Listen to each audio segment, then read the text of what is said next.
good evening. How are you all doing this fine evening? Hopefully you're not too tired from the trip. I know the drive out to the country is quite a ways. And in this weather, I'm surprised that you are even dry. Color me impressed. Take a seat, please. Would you like something to drink?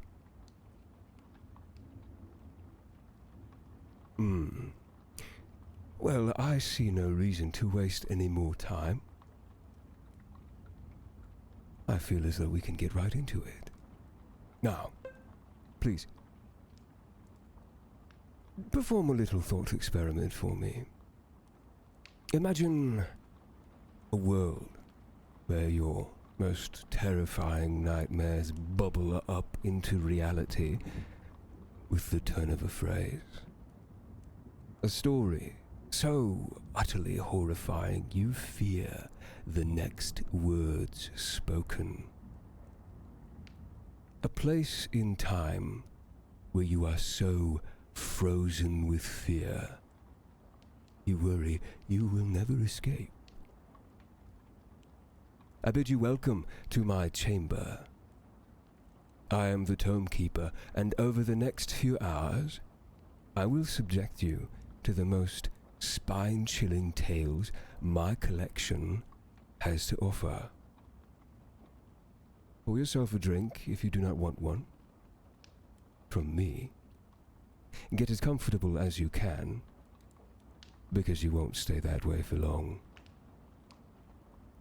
And remember, whatever you hear, whatever I read, whatever narrative leaps from the page and burrows its way into your brain, remember, I am just a man. This is just a room. And these are just stories. I will return as soon as I pour myself a nightcap. 2 shakes.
Yes, stiff whiskey in a mason jar. Quite a charming beverage. As I've said, we will read several stories tonight. However, I feel it is only fair that you see how I hold myself.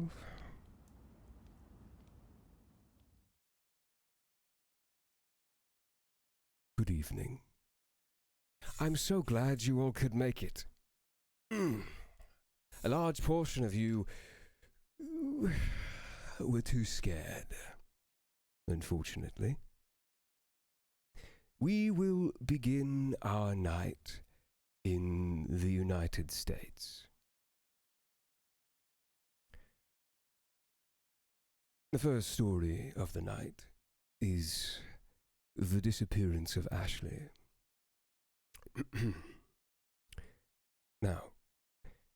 Sometime during the night of August 16th, 1952, the small town of Ashley, Kansas ceased to exist. At 3:28 a.m., on August 17th, 1952, a magnitude 7.9 earthquake was measured by the United States Geological Survey. The earthquake itself was felt throughout the state and most of the Midwest.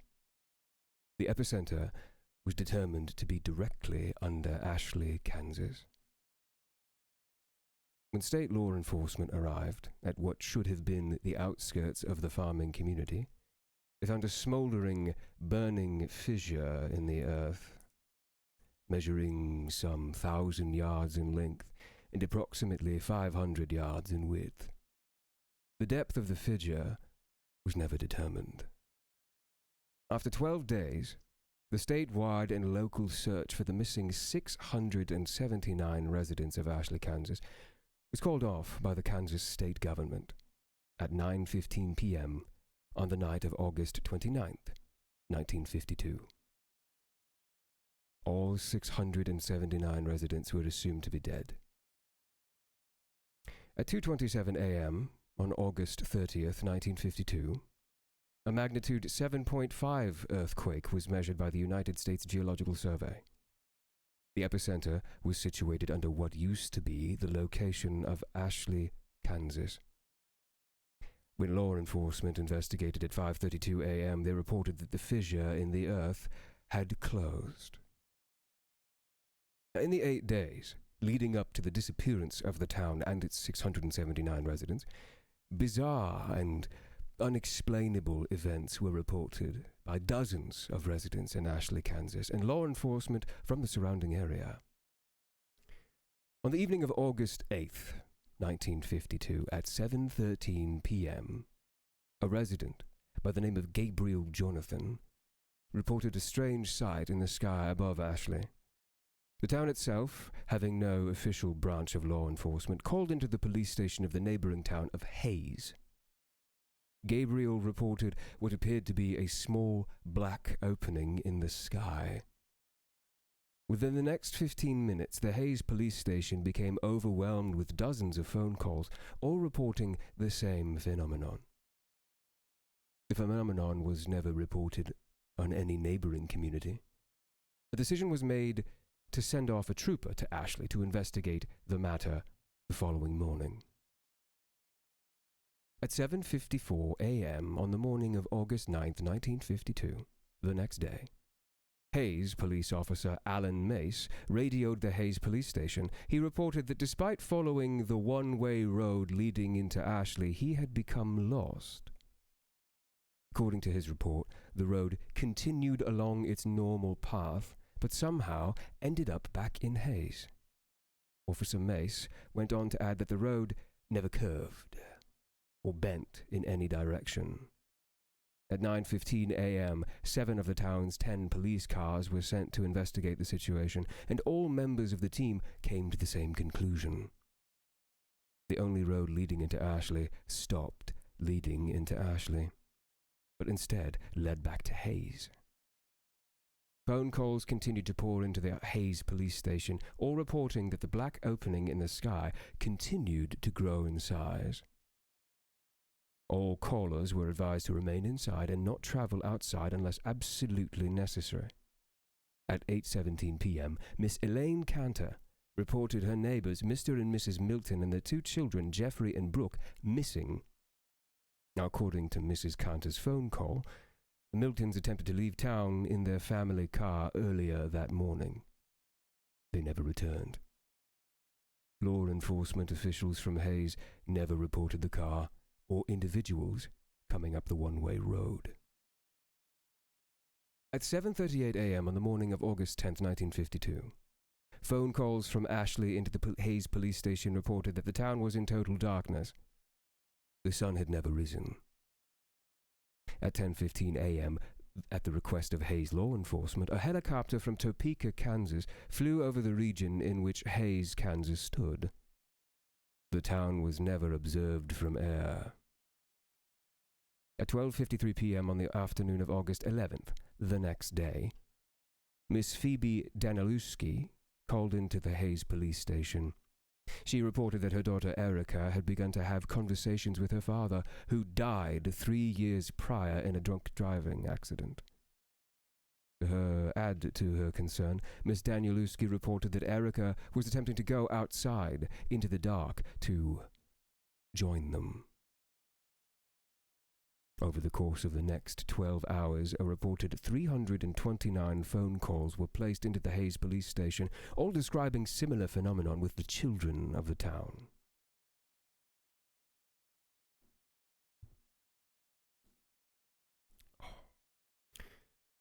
The following morning of August 12, 1952, the situation became dire. During the middle of the night, all 217 children in the town of Ashley, Kansas, disappeared. A reported 421 phone calls were placed into the Hayes Police Department. Unable to be of any useful assistance, Hayes law enforcement instructed all callers to remain inside and avoid any and all attempts to find the missing children. At 5:19 p.m. on the evening of August 13th, 1952, Ashley elderly man Scott Luntz reported a growing distant fire in the south. According to his description, the fire seemed to turn the distant black into bright red and orange that seemed to extend high into the sky. Throughout the rest of the day, calls continued in, stating that the fire, in addition to moving north, now seemed to come out of the black sky. No fire was ever witnessed by any of the neighboring communities or law enforcement officials. The reports continued until 12:09 a.m. on the morning of August 14th, 1952. The last phone call, placed by a Mr. Benjamin Endicott, reported that the fire in the sky had grown so intense that it began to appear as daytime over the town. The phone call ended abruptly. Just hold on, wait. Yeah, I see something. It's to the south. It looks like... The next phone call wouldn't be placed until the following evening. The following is the entire transcript of the final phone call to be received by the Hayes Police Department out of the town of Ashley, Kansas. It was placed at 9:46 p.m. on the evening of August 15th, 1952. In this recorded phone call, the officer on duty is Officer Peter Welsh. The caller had been identified as Miss April Foster. Hayes Police Department. Hello? Yes? Hello? Ma'am, who am I speaking with? My name is April. April Foster. Please, sir. Please, help me. What's happening, ma'am? Last night they came back. Ma'am, I'm gonna need you to... Last night, they came back. Ma'am, I'm gonna need you to calm down. Yeah, and speak clearly. What happened? Who came back? Everyone. They all came in the fire. What do you mean, everyone? My son. I saw my son last night. He was walking. He was walking down the street. He was burned. Jesus Christ, he was burned. Ma'am, he died last year. I raised him since he was a baby. It was just me and him. I told him to watch for cars when he rode his bike, but he never wanted to listen. Ma'am, what you're saying isn't making any sense. You said everyone came back? Are you fucking listening to me? Everyone came back. Everyone who died or went missing, they were back. And they're looking for us. He said, Mom, I'm okay now. I can walk again. I want to see you. Ma'am, where are you right now? Are you safe? I'm hiding. Just like everyone else. We saw them coming through the fields, and some people opened their doors for then God the screaming. I don't know what happened to them, but their houses caught fire. They fucking caved in. I have my curtains drawn. I'm hiding in the closet right now, and... Ma'am? Ma'am, is everything all right? Are you okay? Ma'am? Oh my God.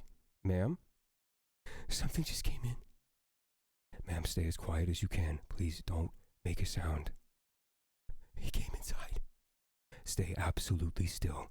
Don't leave. Oh God, he's calling for me. Stay quiet. There is indiscernible screaming and noises. Ma'am? Ma'am? Tommy, I'm gonna need you to... The phone call ended abruptly.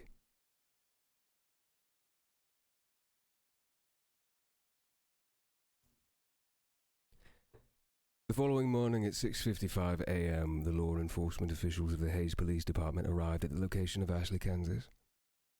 The smoldering, burning fissure in the earth was all that remained. This is the story of Ashley, Kansas. Quite terrifying and horrifying, but I feel more for the residents of the town than I do the police department, who must have been annoyed with all of the phone calls. How are you doing? Are you all right? Are you sure you don't want to drink? Fair enough. I'll drink in your stead. Oh, and, from time to time you'll see me grasping for some tea. I do enjoy a bit of Inuyasha from time to time.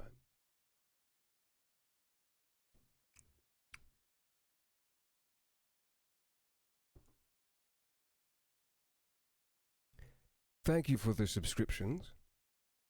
Apologize, I can't read anything and everything that comes into my chat, but we have guests here to entertain. My attention is otherwise diverted.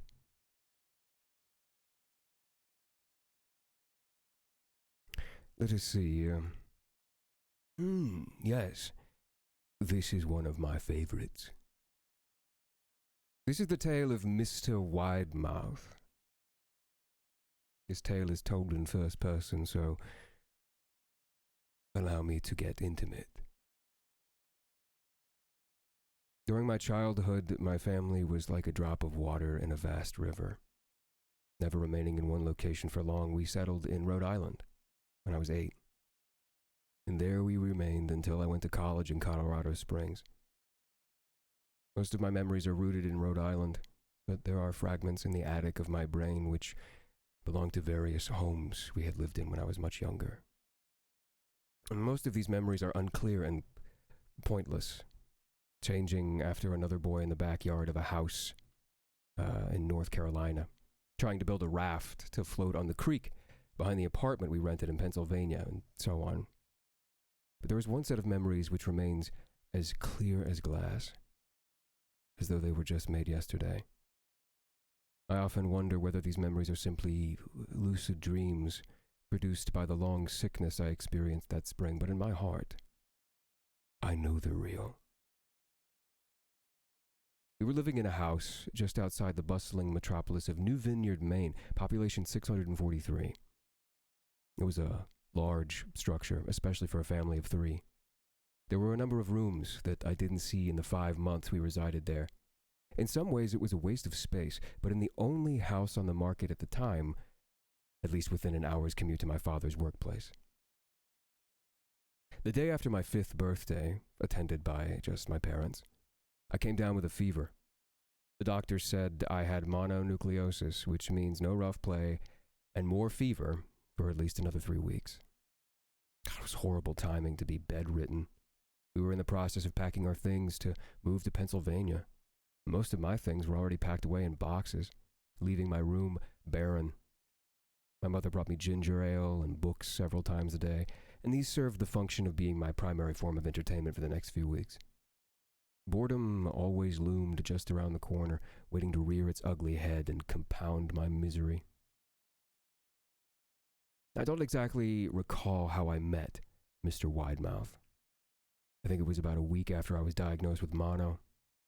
My first memory of the small creature was asking him if he had a name.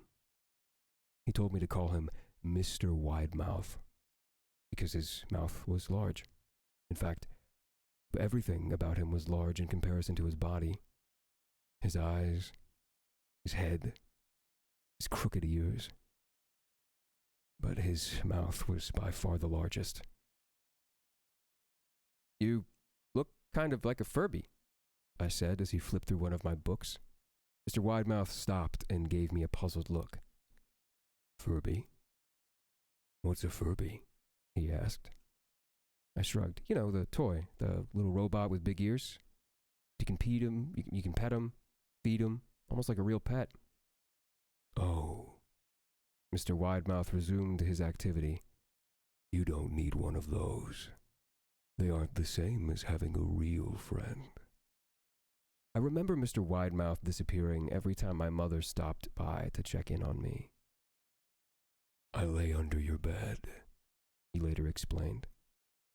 "I don't want your parents to see me, because I'm afraid they won't let us play anymore." We didn't do much during those first few days. Mr. Widemouth just looked at my books, fascinated by the stories and pictures they contained. Now, the third or fourth morning after I met him, he greeted me with a large smile on his face. "I have a new game we can play," he said. "We have to wait until after your mother comes to check on you, because she can't see us play it. It's a secret game." After my mother delivered more books and soda at the usual time, Mr. Widemouth slipped out from under my bed and tugged my hand. "We have to go to the room at the end of this hallway," he said. I objected at first, as my parents had forbidden me to leave my bed without their permission, but Mr. Widemouth persisted, until I gave in. The room in question had no furniture or wallpaper. Its only distinguishing feature was a window opposite the doorway. Mr. Widemouth darted across the room and gave the window a firm push, flinging it open. He then beckoned me to look at the ground below. Now, we were on the second story of the house, but it was on a hill, and from this angle the drop was further than 2 stories, due to the incline. "I like to play pretend up here," Mr. Widemouth explained. "I pretend that there is a big, soft trampoline below this window, and I jump. If you pretend hard enough, you can bounce up like a feather. Go ahead. Try it." I was a 5-year-old with a fever, so only a hint of skepticism darted my thoughts as I looked down and considered the possibility. It's a long drop," I said. "But that's all part of the fun. It wouldn't be fun if it was only a short drop. If it were that way, you may as well just bounce on a real trampoline." I toyed with the idea, picturing myself falling through thin air only to bounce back to the window on something unseen by human eyes, but the realist in me prevailed. "Maybe some other time," I said. "I don't know if I have enough imagination. I could get hurt." Mr. Widemouth's face contorted into a snarl, but only for a moment. Anger gave way to disappointment. "If you say so," he said. He spent the rest of the day under my bed, quiet as a mouse. The following morning, Mr. Widemouth arrived, holding a small box. "I want to teach you how to juggle," he said. "Here are some things you can use to practice before I start giving you lessons." I looked in the box. It was full of knives. "My parents will kill me," I shouted, horrified that Mr. Widemouth had brought knives into my room, objects that my parents would never allow me to touch. "I'll be spanked and grounded for a year." Mr. Widemouth frowned. "It's fun to juggle with these, if you want to try it." He pushed the box my way. "I can't. I'll get in trouble. Knives aren't safe to just throw in the air." Mr. Widemouth's frown deepened into a scowl. He took the box of knives and slid under my bed, remaining there the rest of the day. I began to wonder how often he was under me. I started having trouble sleeping after that. Mr. Widemouth often woke me up at night, saying he put a real trampoline under the window, a big one that I couldn't see in the dark. I always declined and tried to go back to sleep, but Mr. Big Mouth persisted. Sometimes he stayed by my side until early in the morning, encouraging me to jump. He wasn't so fun to play with anymore. My mother came to me one morning and told me I had permission to go walk around outside. She thought the fresh air would be good for me, especially after being confined in my room for so long. Ecstatic, I put on my sneakers and trotted out to the back porch, yearning for the feeling of sun on my face. Mr. Widemouth was waiting for me. "I have something I want you to see," he said. I must have given him a weird look because then he said, "It's safe. I promise." I followed him to the beginning of a deer trail which ran through the woods behind the house. "This is an important path," he explained. "I had a lot of friends about your age, and when they were ready, I took them down this path to a special place. You aren't ready yet, but one day, I hope to take you there." I returned to the house, wondering what kind of place lay beyond that trail. 2 weeks after I met Mr. Widemouth, the last load of our things had been packed into a moving truck. I would be in the cab of that truck, sitting next to my father for the long drive to Pennsylvania. I considered telling Mr. Widemouth that I would be leaving, but even at 5 years old, I was beginning to suspect that perhaps the creature's intentions were not to my benefit, despite what he had said otherwise. And for this reason, I decided to keep my departure a secret. My father and I were stuck in the truck at 4 a.m. He was hoping to make it to Pennsylvania by lunchtime tomorrow with the help of an endless supply of coffee and a 6-pack of energy drinks. He seemed more like a man who was about to run a marathon rather than one who was about to spend 2 days sitting still. "Early enough for you?" my father asked with a hint of sympathy. I nodded and placed my head against the window, hoping for some sleep before the sun came up. I felt my father's hand on my shoulder. "This is the last move, son, I promise. I know it's hard for you, as sick as you've been. Once Dad gets promoted, we can settle down and you can make friends." I opened my eyes as we backed out of the driveway, and I saw Mr. Widemouth's silhouette in my bedroom window. He stood motionless until the truck was about to turn onto the main road. He gave me a pitiful little wave goodbye. He had a steak knife in his hand.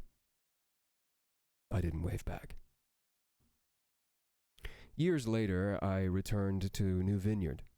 The piece of land our house stood upon was empty except for the foundation. The house burned down a few years after my family left. Out of curiosity, I followed the deer trail that Mr. Widemouth had shown me.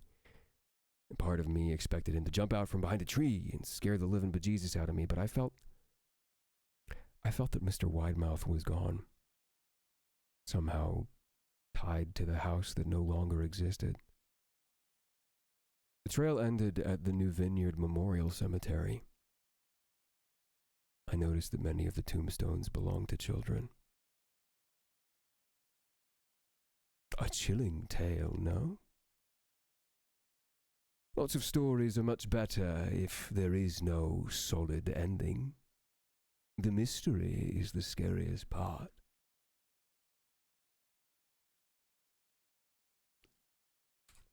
Oof. It's quite strong.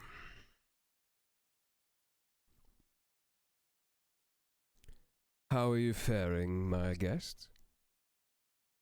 Are you having a fun time? Are you enjoying the stories? Are you scared?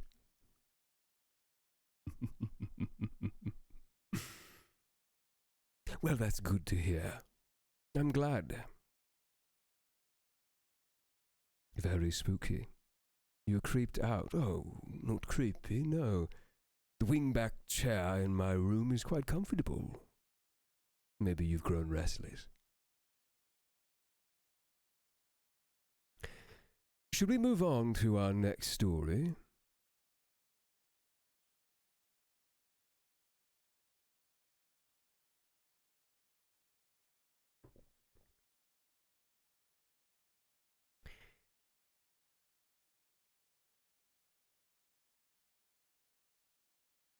This story is also set in the United States.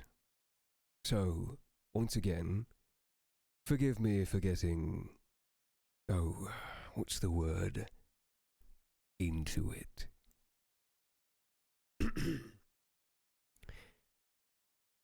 Every area in all parts of the world has those area-specific urban legends that just refuse to die. Whether the stories are about a haunted asylum on the outskirts of the city, a creature that lives in the nearby woods, or a ghost that haunts a lonely stretch of road outside town. There's always a common thread within the tales. No one has ever been to these places, seen these creatures, or witnessed any hauntings with their own eyes.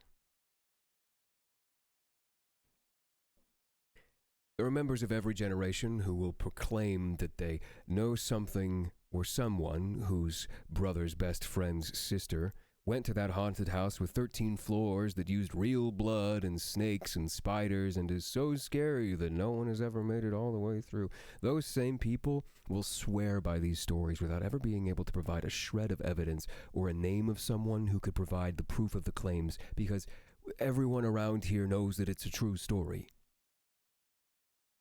The storytellers eventually pass the tales on to their children, who modify them just enough to keep up with the changing times, and the cycle continues. I'm as skeptical as anyone when it comes to these stories, seeing as I was a junkie when I was younger, constantly searching for more terrifying stories about whatever area of the country I was living in at the time. I made up and spread stories about haunted pizza parlors in New York, my cousin's encounter with the Jersey Devil, or how my grandfather encountered a feral human-like demon and the creatures in the woods of Colorado.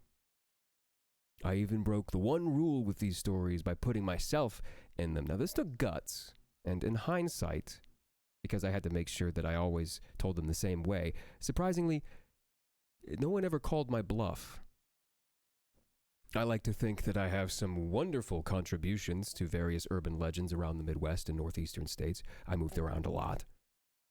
There was always a surge of joy whenever I would wander the halls at school and hear one of my classmates retelling my stories to another one of their friends, adding little bits here and there like a massive game of telephone. I knew, of course, that the stories were complete fiction, but I stood my ground whenever somebody asked me about them. I would even manage to act a little bit, speaking with a shaky voice or looking scared when I would recount a situation that I supposedly experienced myself. I suppose the aspect of my childhood has led to my current predicament, which I will recount in full for the internet to take from it what they will. I've laid this little introduction out as sort of a disclaimer, aimed particularly at those who will call my story into question. I have been like the boy who cried wolf for years, but I assure you, with every ounce of honesty and integrity I have, that this time the wolf is real. From my introduction, it's probably apparent that I move around the country quite a bit. In my middle and high school years, neither of my parents had anything to do with any branch of the armed forces. They simply didn't tend to hang around any given place for too long. I suppose it had some sort of an effect on me. Hell, I wasn't hurt by it or anything. Growing up, I was a complete ham. I made friends very easily. Was often the class clown, and because of that, was often disliked by my teachers. Again, this was never an issue, as I was usually in another state by the time the next semester rolled around.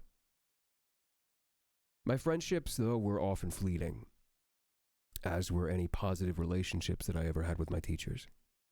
Because of the events that follow, my memory of one teacher in particular is probably slightly skewed, but I will attempt to give the least biased version of our friendship that I can. Mr. Mays was one of my social studies teachers in the early years of my high school experience. Being older now, I can understand how horrible children are to deal with around that age, and I respect him to no ends for the way that he was able to connect with his students. He seemed like one of us. He talked like us, made pop culture references that were current, listened to cool music, and sometimes he would even say hell or damn while he was giving a passionate lecture about Native American history or some shit. A teacher that swore even a little bit was the epitome of cool to a freshman in high school. My memories of Mr. Mays mostly stem from the way that he really got into whatever he was doing. The instance is still very vivid in my mind. Of course, around Halloween of sophomore year, Mr. Mays had the typical teacher decorations around the classroom, smiling jack-o'-lanterns and black cat cartoons and, the usual. We walked into the classroom and were surprised to find the blinds drawn, sheets over smaller windows, candles lighting the room, and a single frowning jack-o'-lantern sitting on a stool in front of the desks. Mr. Mays sat at his desk, just watching the students come into class and take their seats. He didn't have to ask anyone to be quiet because the moment everyone walked into the room, they were either too excited to care about petty conversations or too confused to bother with them. The students took their seats as Mr. Mays began his lecture. He spoke quietly to set the mood and took a seat on a chair right next to the jack-o'-lantern in the center of the room. "Today is probably my favorite day of the year, class," he said in a monotonous voice. "Halloween is my favorite holiday, and I want to share with you exactly why I love it so much." One girl raised her hand with a concerned look on her face. "I'm pushing the due date back for your papers to next Tuesday," said Mr. Mays, without bothering to look at the girl, who slowly put her hand down, looking around at the other students with a hint of embarrassment. The class erupted. Quiet cheers. Mr. Mays waited for the inevitable silence and began his story immediately after the class had calmed down. Now, I will attempt to recreate the amazing story that Mr. Mays told me and the class that day. The way in which he told this story rendered the horror junkies speechless and the rest of the class terrified. The same girl that had raised her hand to ask about the paper was holding her knees to her chest by the end of it. Everyone had a look of terror on their face. The important thing to know was what the story was about. The specifics slip my mind and aren't really too relevant. I'll try to recount the parts of the story that matter the most, but don't hold me to it. Basically, Mr. Mays and his friends set out on a road trip around the county after graduating college. They took a truck, loaded it with camping gear, and set out to sightsee for the entire summer.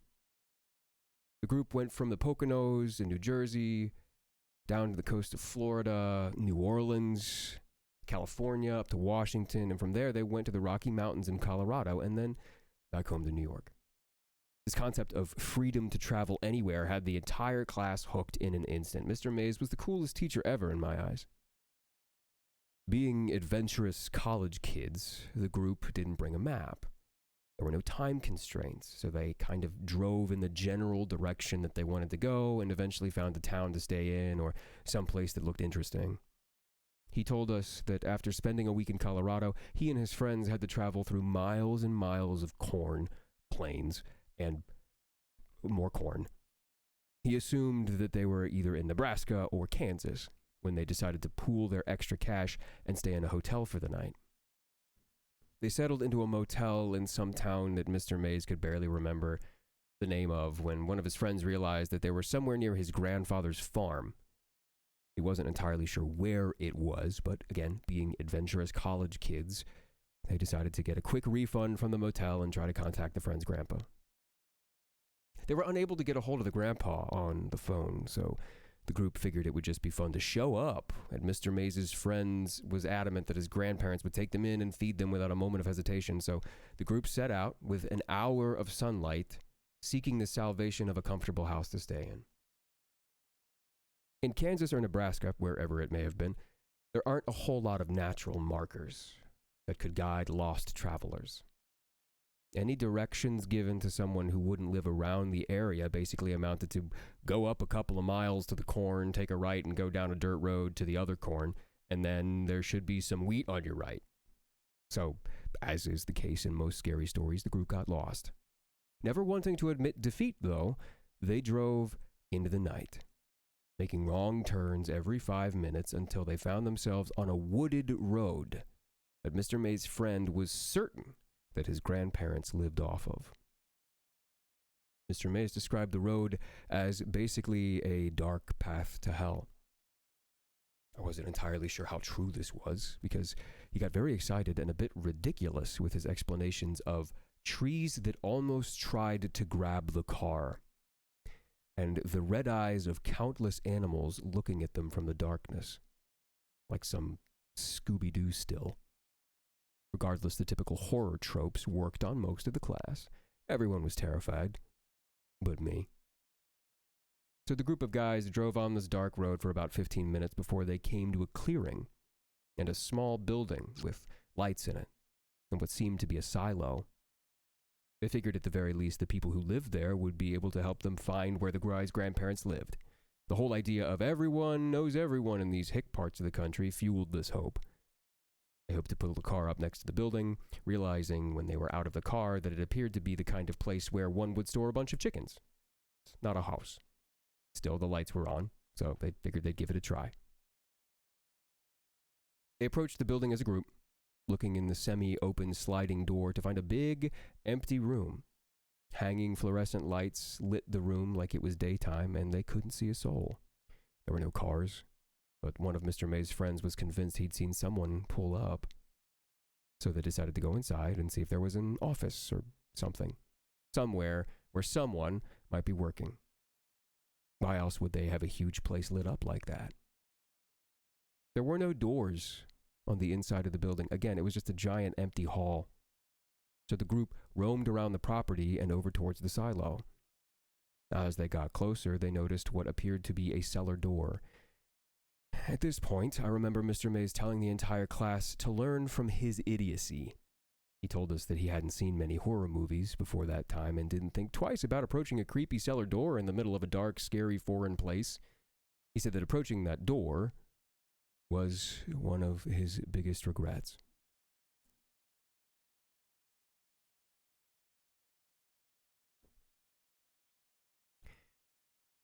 Mr. Mays let the whole class know that he was going to tell us as much as he deemed appropriate about the experience. He felt that we were mature enough to handle it, but advised anyone that was squeamish to leave class early. Good news for a lot of people. Several students quietly gathered their things and walked out the door. A couple of them being stoners who saw this as an opportunity to smoke behind the school before their next class.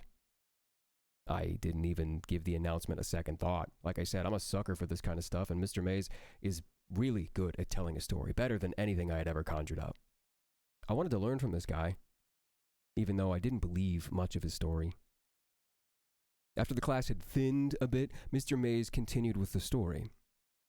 He told the remaining few that he and his friends opened the cellar door, releasing a smell that he only described as the most putrid thing my senses have ever experienced. The group was no longer concerned with finding the owners of the property, but was now set on finding the source of the smell. They went down the steps into the cellar, which was lit by single bulbs spaced sporadically along the ceiling of a long hallway. No one spoke. Things had gotten too strange to speak.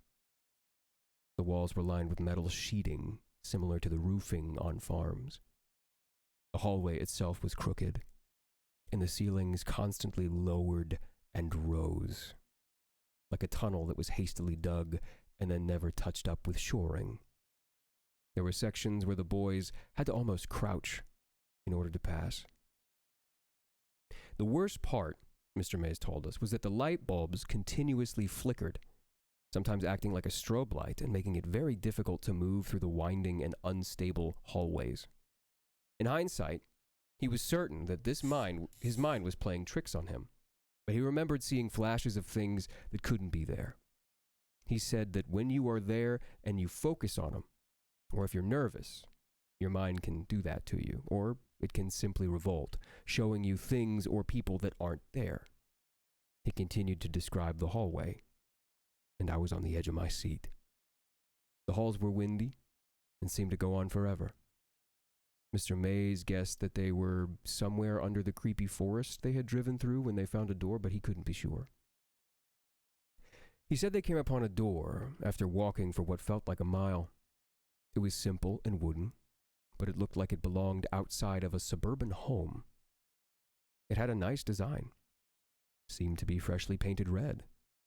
has a very nice knob and a knocker on it. It was a door that belongs at the entrance of a nice house, not one that would be sitting in a dirt tunnel in the middle of nowhere. His friend walked towards the door, moving carefully because of the flashing bulb, and increasingly uncertain about the stability of the surrounding walls. He turned to the group, the rest of which were nervous, to say the very least, and attempted to lighten the mood with a laugh. I should probably knock first. Mr. May's friend grabbed the steel knocker and hit it against the door several times. Mockingly, quietly uttering, "Is anybody home?"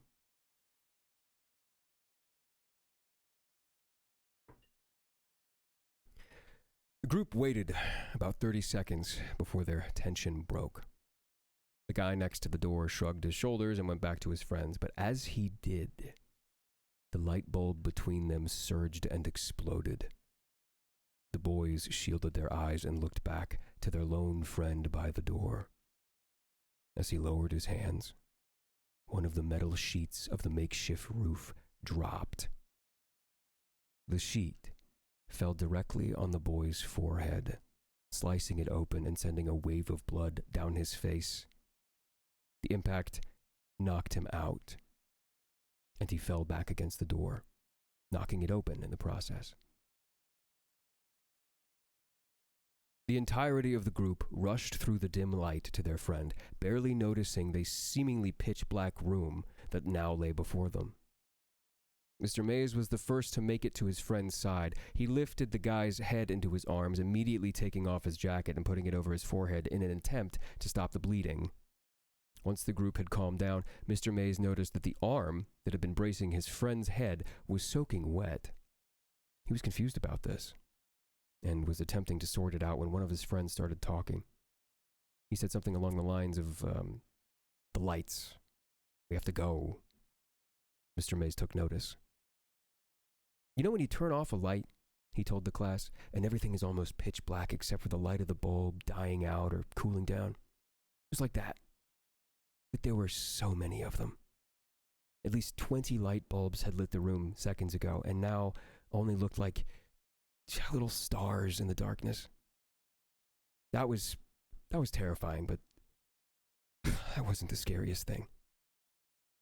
There was still a very dim light coming from the hallway behind them, and though it was weak, it lit the room up just enough to see the shape of tens of people standing less than 10 feet in front of them." Mr. May's friend went to say something else as one of the bulbs to their right flickered to life. Now let me interrupt at this point and say that Mr. Mays was generally a playful guy. Yeah, he had that tone of voice that makes you want to respond.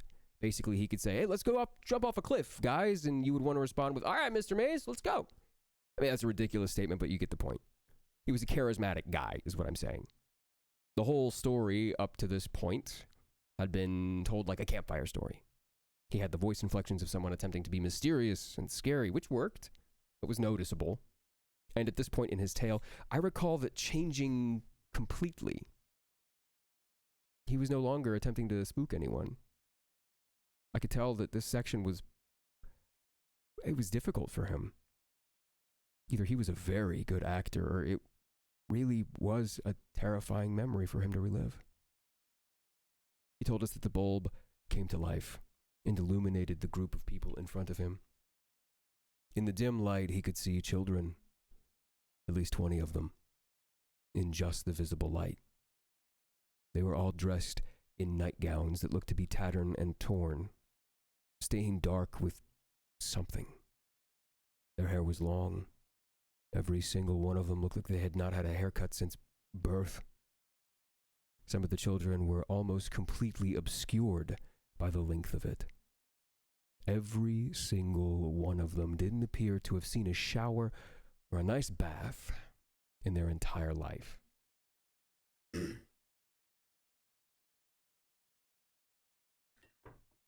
Mr. Mays told us that the most terrifying part of the whole thing was that none of the children were moving. They were all standing, staring, most of them only visible from the faint light reflecting off their eyes. His whole group was paralyzed with fear for several seconds when they heard what sounded like an animal in the distance yelping. The way it was described, it was the sound of a dog crying multiplied by 10. A big dog. This spurred the group to life just as the children began to step forward. His friends grabbed the injured one and lifted him out of the room and into the hallway. In an instant, Mr. Mays took another second to move and had difficulty finding his bearings. He reached to his left in an attempt to find a wall to lean against, and ended up finding a handle, then pulled hard, never losing vision on these children. He bolted for the door as he noticed what he had grabbed onto. A shower head protruded from a cement wall, reaching maybe a foot into the room. There was something leaking from it, but it was too dim to tell what it was. He realized that it had been leaking onto him, but he didn't care. There were now children stammering towards him as an animal cried in the distance, and his friend was seriously injured. As he left the room, he made a point to emphasize that he could make out several more shower heads on the wall near the single dim light bulb. That's why I call the story The Showers, Mr. Mays told the class. I was transfixed, sitting as far forward as my desk would allow, bracing for more. I slammed the red door behind me, he said, and I ran through the hallway faster than I have ever run before or since. I made it back to the car, and we drove out of there like a bat out of hell. A couple students snickered at his use of the word hell. So when you're out trick-or-treating tonight, make sure you know exactly where you're headed and don't go to any farms. I mean, there aren't many around here, but you're all smart kids, except Jerry. The class laughed, and the mood lightened as the bell rang and the period passed. Mr. Mays turned on the light, thanked everyone for listening, reminded them about the paper due next week, and told us to have a safe and happy Halloween. Students all around me were abuzz with theories about the story they just heard. I bet it was some sort of crazy Nazi hideout. I think they were all ghost babies that were maybe killed by a dog. I couldn't theorize in the slightest. I was still caught up in the moment. The way that Mr. Mays had told that story, and the detail that he included in it left me feeling like we didn't get the whole story. A couple days later, I stayed after class and asked him about how it really ended and what happened to his friend. He laughed and said that his friend was fine and that it was honestly probably due to some of the drugs they had at the time. Mr. Mays winked at me as if to say, "Don't tell anyone about the drugs," and I smiled and left.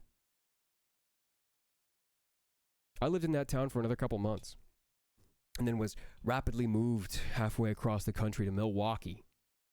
I twisted the story around and told it around campfires as I got older, and it was always a hit, but I always changed the ending. Letting the friend die of blood loss or having being dragged away by the children, it's just so much better. It wasn't until college that I got a chance to talk to Mr. Mays again.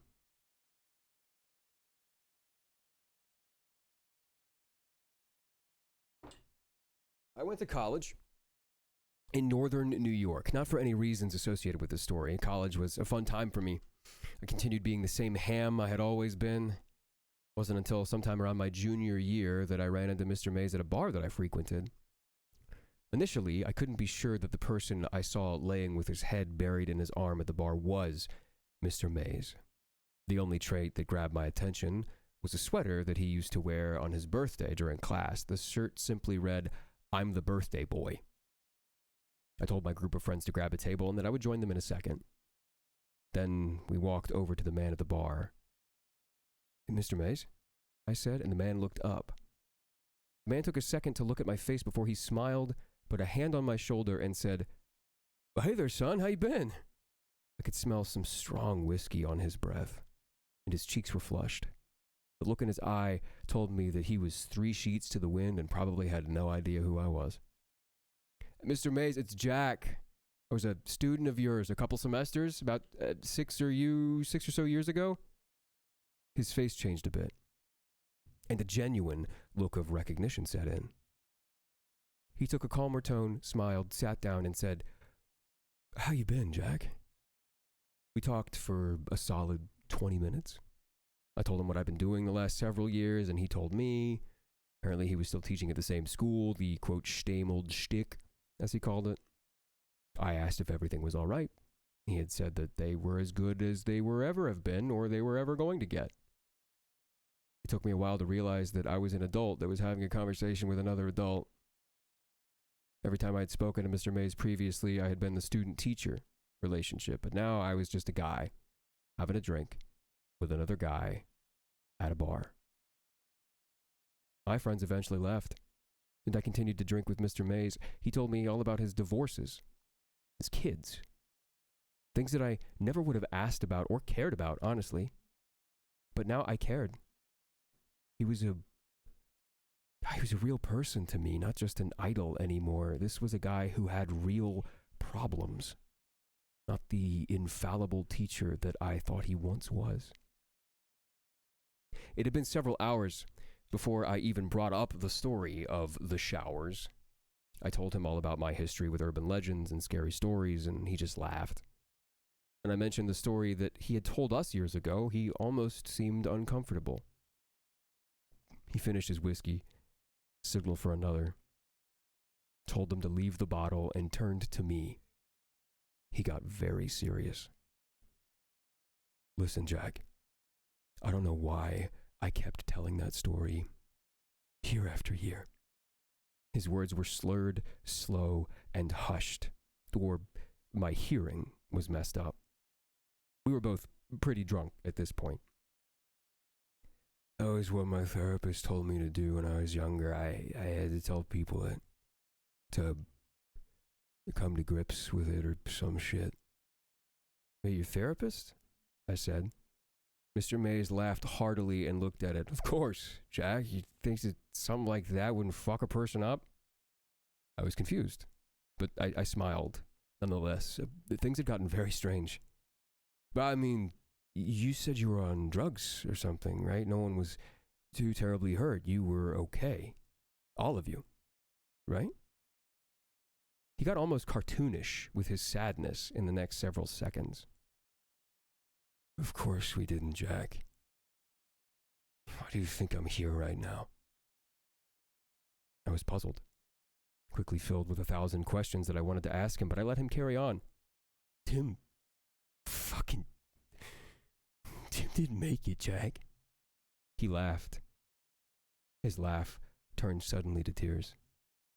They fucking took him. I don't even know. Cops told us we were just drunk. He wandered off. We got taken by the wildlife. He didn't know. He didn't see it, Jack. I was absolutely stone-faced at this point.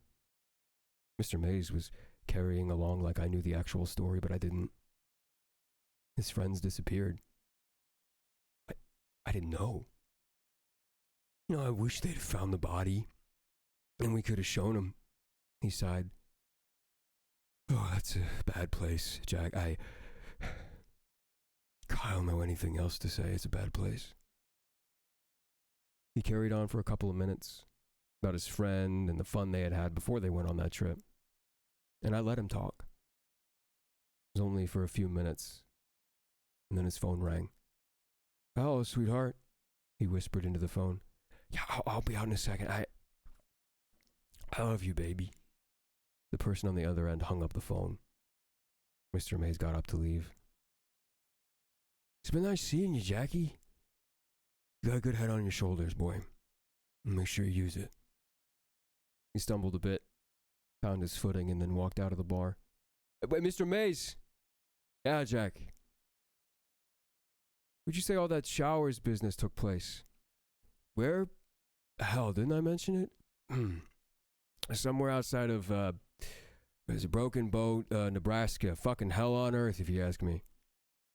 Mays walked out of the bar after waving to me, running into the wall before eventually finding the door. That was the last time I ever saw him.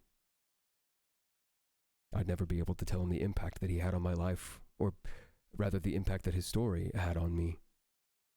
He never knew about the trip we took after graduation, mimicking the one his friends had made. He would never know about the things he saw, that the place were real. Why? Well, he died about a month after this. His liver couldn't take what he was giving it. It's all right, though, because his family was in the hospital room. He got to die around people that cared about him. That's all I can ask for a man like that. I experienced that place, too, several years later. Now, this is where my story turns. The following is the story of how I came to find the showers, and why I will never, ever go anywhere near Nebraska ever again. I'll finish this story when I'm sober. The memory's clear, but you gotta hear it straight.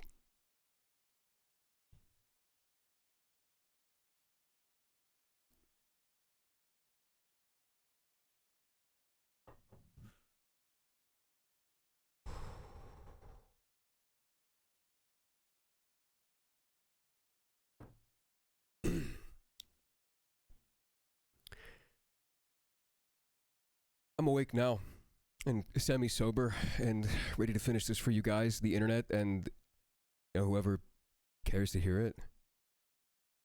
I didn't find out that Mr. Mays had passed away until a couple months after the funeral service. Initially, I was going to seek out his family in order to send my condolences, but it wasn't as if Mr. Mays and I were best friends or anything like that, so I refrained. I continued through my college career and graduated a year or so after our bar meeting. Graduating with English, as my major wasn't a mistake, but I wasn't exactly something that landed me any sort of immediate jobs after college. I had saved a pretty solid amount of money while I was in school and decided that I deserved a bit of a vacation, if you will. I took my spare cash, got together with my college buddy, Steve, packed up, hit the road, aiming for somewhere in the Rocky Mountains. I had lived near Littleton, Colorado when I was younger and remembered loving the area, so this destination was as good as any. The trip was a success. We made it somewhere around Estes Park, Colorado, and found a cheap cabin that we rented for about a month. The days were filled with lounging, hiking, and generally things that involved little to no work on our parts. After our rental was through, we packed up and headed back our way east. Sometime during this trip, we had met up with a couple Estes Park natives in one of the local bars. We never typically hung out with them or anything like that. We just had conversations now and then over drinks and, food. One night, these guys were paying their tab and packing up to leave awfully early. They were usually there until the wee hours of the morning.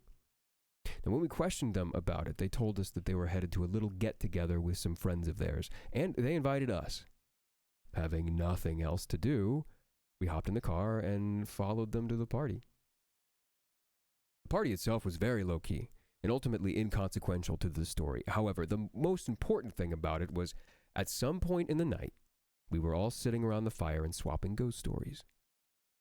Now, at this point in my life, I wasn't as much of a ham as I was in my younger years, but with a little encouragement, I started on a couple of stories I remembered telling in my youth. Eventually, I made it to Mr. May's story about the showers. Every time I had told it after hearing it from Mr. Mays, I had spiced it up a little bit. But out of some sort of subconscious respect for my former teacher, I went straight into the version that he told my class in sophomore year of high school. The group enjoyed my stories for the most part, the showers being the mutual favorite among the party goers. Steve and I left for the cabin around 5 a.m, and he asked me about that story on the drive home. All I told him about was Mr. Mays, that class, my love for everything horror-related and whatnot, and he suggests that we try and find that place on our return trip to New York. Initially, I was reluctant simply because I didn't feel like aimlessly wandering through Nebraska for days, looking for some old farm building that was probably demolished at this point. But a couple of days before we left Colorado, I told Steve that it sounded like fun. We weren't going to be able to do another trip like this for a long time, so I figured that we might as well make the best of it. Somewhere in the back of my mind, I thought of it as a little tribute to Mr. Mays, a guy that, in retrospect, helped me realize that I wanted to be a writer. Anyway, we left Colorado and made the long, boring, and barren drive to Broken Bow, Nebraska, or hell on earth, as Mr. Mays had put it. We found a motel and hung around for a couple of days, venturing out 100 miles or so in any given direction after that. I remembered Mr. Mays telling us that it was somewhere outside of Broken Bow, but he didn't get any more specific than that. We tried asking the townsfolk if they had any information about the showers, but we were usually met with blank stares or eye-rolling when we told them what exactly this place was. The only person who seemed to know anything about it was an older lady that worked at a gas station outside the town. I don't remember her name. This woman was just one of those cheerful old people. Very helpful and generally interested in what you had to say. Steve had started to talk to her at the checkout, and she asked about our license plate, commenting about the fact that we were very far from home. We had nowhere in particular to be, so Steve and I ended up talking to this woman for about 15 minutes, at which point we brought up our hunt for the place known as the Showers. Initially, the name didn't ring any bells with the woman, which made sense, seeing as Mr. Mays had just given the name of it and he gave the name of it as he experienced it there. But when I began to describe the details that I remembered from his story, the friendly woman interrupted me. Her tone was not scornful or mean in any way, but she became very terse and deliberate with her words from that point on. People don't deal with anything relating to that sort of business around here anymore, she told us. That was all a long time ago. Following her statements, she attempted to be cheerful again, excusing herself to the restroom and wishing us the best on our return trip to New York.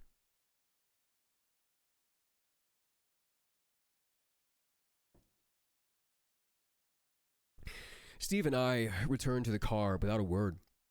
Both of us were thinking about what the lady had said. Again, she didn't seem to be angry at all. She just didn't want to hear another word about it. We were driving back to the hotel before Steve said something. Oh, what was it? Said, if I had to live in a place associated with an urban legend or something like that, I would totally mess with anyone who asked about it, he said. I mean, eventually you just get tired of people asking about it, and so you just try to scare them to get them to shut up, wouldn't you? I agreed, and we kept driving. But the whole experience wasn't sitting right with me. If this was some sort of well-known legend in the area, why did no one else in the town seem to know anything about it? But I managed to shrug it off. Mind you, neither of us were scared of finding the showers. This little excursion on our road trip was more like a scavenger hunt, a cap-off to an overall relaxing vacation. Steve and I were basically tourists, hunting for the site which a famous movie was filmed or something like that. We went into this whole situation with little to no expectations and a fleeting hope that we would never be able to find this place. We spent another day in Broken Bow before we took our next trip to find the showers. Nebraska isn't as terrible as a place as people make it out to be, but it really isn't that exciting. We found a bar and spent some time there, and that was just about the extent of our activity on our, quote, day off, unquote. When we did get back on the road, we decided that we would attempt to stay off of main roads for as much of the day as we could. I know there was no way that this place was going to be off the highway, and I remembered some detail about a dirt road in Mr. May's story, so we went looking for those. This was a fairly futile effort. Most of Nebraska is dirt roads. It was 7 p.m. when we came upon a small but thick forest. I use the term lightly, but for Nebraska, this place was like an oasis. The trees were full and thick, shrouding most of its insides in darkness. The sun was setting, and even though we had run into a few of those random crops of trees, we agreed that this one showed more promise than any of the others. There wasn't really a road, but there looked to be a path where a dirt road might have been at some point, so we drove along that. If the car was able to handle the Rocky Mountains, a dirt path in Nebraska would give us no trouble. We moved slowly and carefully along this trail, making sure that any fallen trees in the road or rocks that would render the car useless when the sun was finished setting. It was pretty dark in this place during the day, but when the night came, it was something else entirely. I had an inkling at this point that we had found the right pace, but I didn't want to jinx it. So we continued onward. I didn't realize at the time, but the little bits of light that managed to penetrate the canopy in this miniature forest actually did make it look as if the branches were trying to grab the car, just like Mr. Mays had mentioned in the story. I'm still convinced that he made up the part about the animal eyes, though. The most aggressive creature we saw in the woods was a dead rabbit on the side of the trail. Didn't have any obvious signs of death. It just looked like it had simply laid down and never bothered to get up. We drove around the darkness for quite a while before we found a clearing. We had to move several smaller clusters of branches out of the way before, but right in front of our exit was a giant, dead monster of a tree. There was no way we were moving this one, so we got out and turned on the bright lights in the hopes that it would illuminate the area in front of us. There was a feeling of excitement, mixed strangely with fear when I saw what lay 50 feet beyond the clearing. There, lit partially by the headlights from the car and a little bit of light from the crescent moon, was what appeared to be an old barn house. This wasn't a typical farmhouse. It was larger than the barns I had seen in films and didn't have any sort of banner or crest. Basically looked like a small warehouse. I wasn't entirely sure at this point if this place was the place we were looking for, but this was definitely the closest we'd come. I moved through the brush until I was roughly 20 feet from the entrance, at which point all the growth seemed to stop. I don't know if the owners had done something to the soil, but the whole structure had a border around it that was clear of any plant life. I approached the entrance to the building. A large sliding door. Steve came up behind me with 2 flashlights in hand. So we're just gonna run off into that place in the dark? I gave a half-hearted chuckle and grabbed one of the lights from his hand. Mine was a little but pretty bright flashlight. It was the kind that hikers would most likely fasten to their backpacks, just in case they were stranded at night. It worked well enough. I grabbed the metal door with both hands, holding the flashlight in my mouth, and gave it a tug. It moved slightly, creaked a little bit, but there was no way I was doing this by myself. Steve came up from behind, set his flashlight on the ground, grabbed the door, and said, 1, 2, 3. We pulled the door with all that we could muster. Once we'd managed to move it a couple of inches, it must have latched back into its track because it slid very easily, stopping hard with a loud and echoing thud when it was completely open. Steve picked up his flashlight and walked behind me. I had already moved inside. The inside of the structure was exceptionally bare, almost troublingly so. I wasn't entirely sure of how far we were from the nearest home or small town, but there wasn't even the slightest bit of evidence that anyone had been in this building for years. There were no broken beer bottles or empty bags of chips, no Gatorade bottles. There weren't even animal droppings or eager plants that managed to grow here.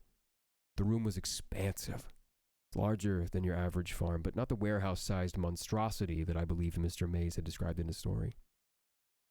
I was sure that it was simply a holding area for farming equipment or something similar at this point. Disappointed, I wandered near the entrance, while Steve ventured into the expanse of darkness. As I was running over the details of the story in my mind, something struck me like a sack of bricks. In Mr. May's story, there was a silo near the barn. I ran outside. My eyes adjusted easily, because at the very least it was brighter outside. I looked in all directions, running around the perimeter of the building. Surely, if there was ever a silo near this place, there would be some evidence of it somewhere. But despite my hopes, there was nothing but a thick cluster of bushes on one side. brush and dirt everywhere, and the forest that we had come from.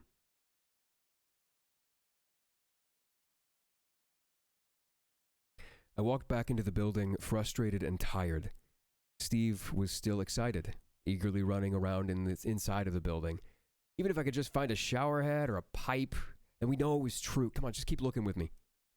I didn't want to ruin his excitement, but I had told Steve the story several times. He obviously didn't realize that this wasn't the place. The building was weird, yes, it was out of place and oddly pristine, but it wasn't the location of the showers. I let him explore for a little bit before I called him over.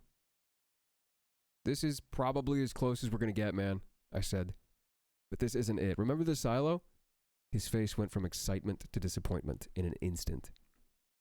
Much like a young child who didn't get the presents he wanted on his birthday. I patted him on the shoulder. "This is still pretty cool, though. I mean, we could tell people that we found it." I was reverting back to my old habits quickly. Steve laughed. "Yeah, man, I guess we could. It's definitely creepy, though. We should get some pictures as proof, you know?"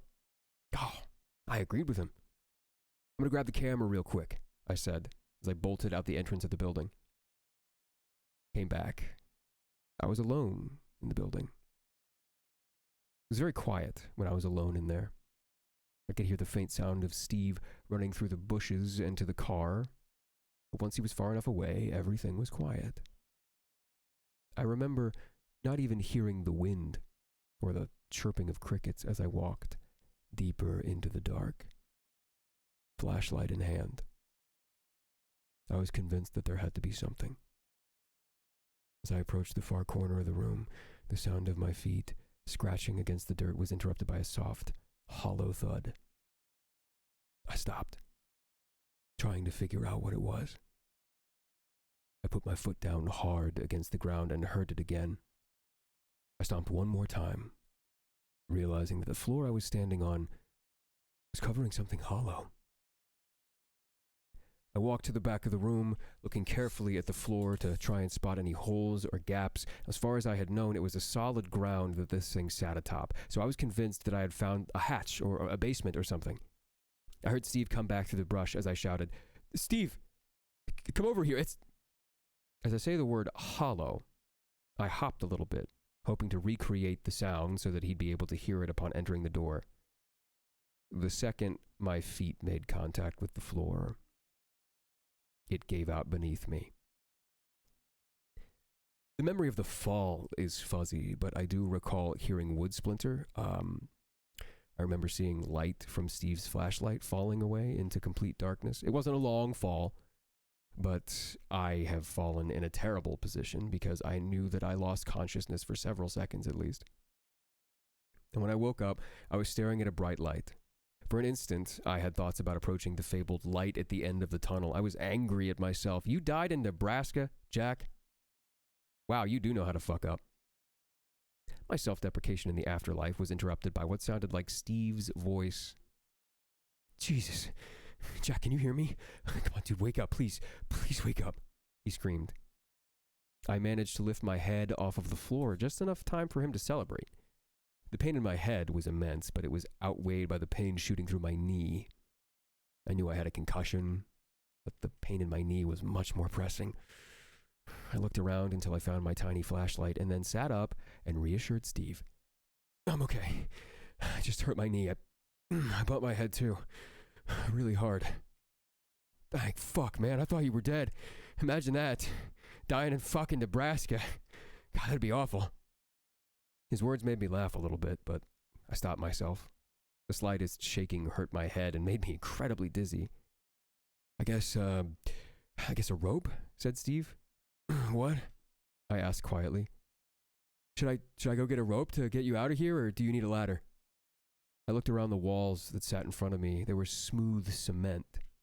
There was no way I was climbing out of here. Yeah, get the rope," I told him. "It's buried under all our stuff. I think it might be in my red climbing bag. I'm not sure." Steve nodded, telling me to hang in there and that he would be back in a little bit. And then he ran off.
Seems as though the tonekeeper has received a donation. Thank you for the $50, Loop. Jonah, this whole stream is a testament to your talent. I've been a horror buff for 4 years, and so anything scary usually has no effect on me. I can say with complete honesty that this is the first time in years a narration like this has left me speechless. You're amazing. Thank you very much. Appreciate that. But we have frights to get to. Where were we? The silence that followed was uncomfortable. After the sound of Steve's feet scraping the floor above me faded away, I was only able to hear that buzzing that occurs in total silence, intertwined with the pulsing in my head. I pushed over the nearest cement wall and braced myself against it. Resting and breathing deep in an attempt to calm myself, the cement was unnaturally cold against my back. It was summer, so I only had a t-shirt on, but it felt like ice, even through that. Again, this observation was primarily made after the fact. In the moment, it just felt good to lean against something. I sat here, waiting for Steve, in this underground basement, and I began to feel uneasy. I felt like an idiot for falling down there. I felt pain from my injuries as well.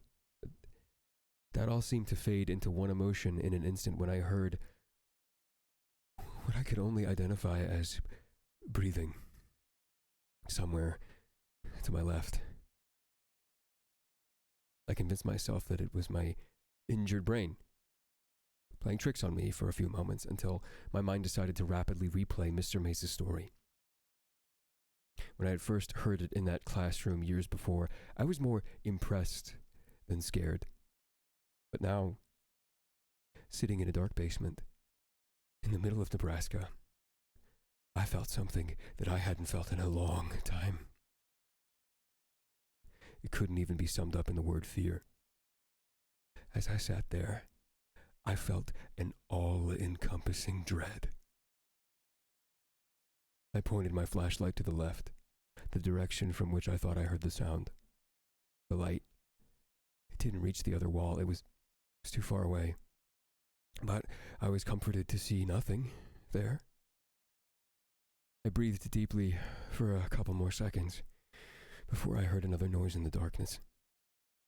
It was very quick, and I cannot be sure that it wasn't my own body moving around without me noticing, but I thought that I heard a scraping sound, not 10 feet in front of me. It sounded like the feet. It sounded like the feet. The feet, the noise they made, moving across the dirt-covered floor, the dragging. It sounded like his feet. Before I could react, I heard the breathing to my left again, closer this time. There was no way this was real. I hadn't seen so much as a spider web in this building, and now I was convincing myself that something next to me was breathing.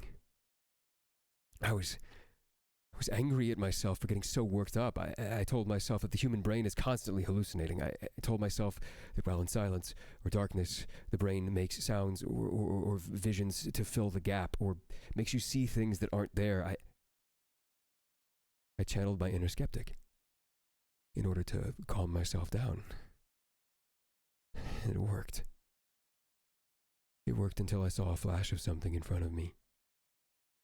I can't be entirely sure what it was, but I heard the accompanying sounds of the feet scraping against the floor, and once more, I began to swell with dread.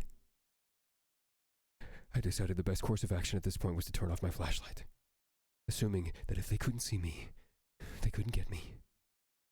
Whatever they are. I turned off my flashlight, and now I was left in complete and total darkness. The bulb of the flashlight faded as it cooled, and I put it into my pocket, simultaneously pushing back against the cold cement wall in an attempt to stand.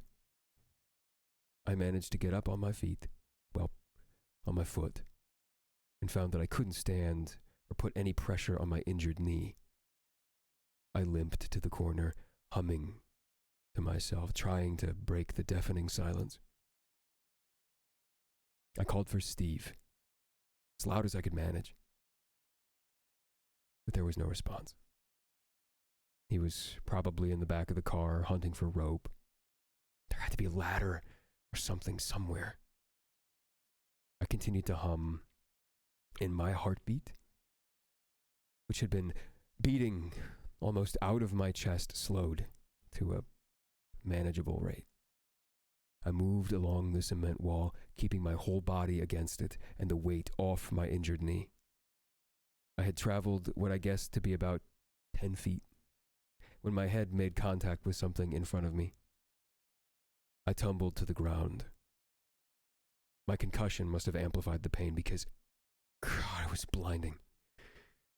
I reached both my hands to my forehead when I felt something warm and wet with my fingers. I searched for a cut anywhere on my forehead, but I couldn't find one. I desperately searched for my flashlight as I sat up and tried to get my back against the wall. I grabbed the light in my right hand, bracing against the wall with the other. I turned it on and pointed it into the darkness where I was just lying. The floor was wet, but the dirt had muddled the color of whatever liquid it was. I tried to get my eyes to focus on the puddle, tried to convince myself that it was my blood, when I saw another drop fall into the puddle.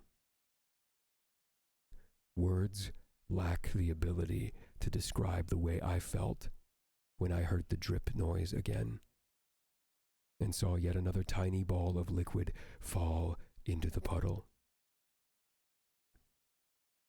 I think I knew, even then, exactly what the source was, but I was endlessly trying to convince myself that I was wrong. I lifted the flashlight up. I pointed it at the source of the liquid. What stared back at me was a pipe that had protruded at least a foot out of the cement wall. The metal was rusted and cracked. Little bits of liquid began to seep from them. At the end of the pipe was a simple shower head, aimed towards the ground. You know that feeling when your stomach drops? In this case, I think mine literally did, because I vomited immediately. Got all over my shoe, all over the floor. But that wasn't the least bit important at the time. I ignored the pain in my knee and shuffled along the wall as fast as I possibly could. I heard noises, but I couldn't be sure if it was just the sound of my own movement or something around me. I managed to duck under the next shower head. This one was higher up on the wall and seemed to be leaking the same liquid that the other one was. I felt I was moving along something infinite. Every now and then I would have to duck or move under another metal bar, another shower head. They began to pour more profusely. But the liquid was too thick to come out easily. The room began to smell. I remember immediately the way that Mr. Mays had described it. I grabbed my shirt and put it over my nose, trucking onward. But it didn't stop the smell for an instant. It smelled like vomit, like shit, burnt hair. It smelled like rot. I was still moving against the wall when I fell into some sort of outlet. I hit the dirt ground hard, adrenaline coursing through my veins. The pain still managed to break through, though. My flashlight was still in my hand. I aimed it at my surroundings. Sitting in front of me was a doorway. There was a door there, though it looked aged now. It had a nice little design on it, a doorknob, and a knocker. It looked like a snarling demon. Red paint was peeling from it, flaking off and falling to the ground in front of me. I clumsily rose and busted through the door. narrowly missing a piece of hanging sheet metal in front of me. I was crawling now. There was no way I could run. The walls and the ceiling were lined with metal, the kind you'd see on the roof of a farm. Large pieces of wood seemed to brace the sheets holding this makeshift tunnel together. I couldn't risk sliding against that and possibly cutting myself on the metal or hitting the wood that would cause a cave-in, so I crawled.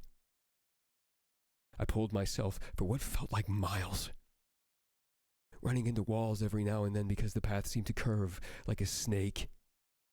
I had no idea where I was in relation to the hole that I had fallen through, but I told myself that there was an exit at the end of this. Had I not been crawling, I would have surely hurt myself far worse.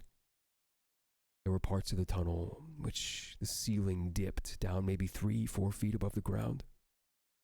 It hadn't caved in because the ceiling still lined it. Someone had built this. This, again, is in hindsight. I didn't care at the time. I kept telling myself that there was nothing behind me. But I swore that I heard feet scraping inches behind me.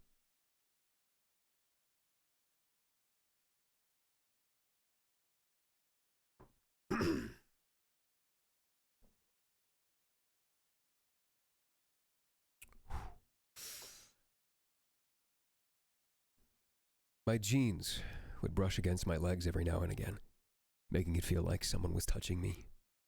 And even now, I still can't completely convince myself that someone wasn't. I crawled and crawled until I reached an upslope. With joy, I looked ahead of me. There was a cellar door. The door was made of wood, and I knew this because I could see light coming through it.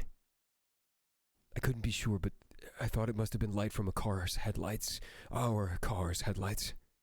Besides all that, I was just so immensely happy to find an exit. I crawled all the way to the door and threw my shoulder into it. It budged, but it didn't open. I began to scream, but I couldn't speak anymore. I was screaming so loudly. The most I could manage was a harsh, crying noise that sounded like a dead animal. I collapsed in exhaustion and pain. My eyes stared up at the slits of light before me. I was so close to being out of there, I could taste it. It was in that moment of silent defeat that I heard a noise that was, without question, something moving in the tunnel. It sounded like something was being dragged across the floor. It would move, pause for a second, and then move again. I had nothing left in my stomach to throw up, but I began to gag. I gathered myself slightly and tried to steady my hand enough to focus the flashlight down the tunnel. Now what I saw, I can still not rationalize. I know what I saw, but I cannot convince myself that it was actually there. I can't stop telling myself that I was hallucinating. I saw a child in a dirty sleeping bag gown. The gown was stained with something dark and brown, with occasional splashes of deep red. The child was extremely frail. Like the pictures that people might see of a Holocaust victim. I could only make out one eye, brightly reflecting the light of my flashlight in between huge tufts of long, dirty hair. I reached out, beyond, into the darkness. The boy or girl, I'm not entirely sure which, moved towards me with difficulty. It wasn't breathing hard, but it seemed that every movement of every muscle took every ounce of strength that child had. The thing that froze me, though, was his eye. It was only visible because it was reflecting my flashlight, but even in that glint, I could feel its anger, its deep hatred, or something like it. This is the point in which the English language really lacks the right words to explain the situation. I could tell that this child meant to harm me.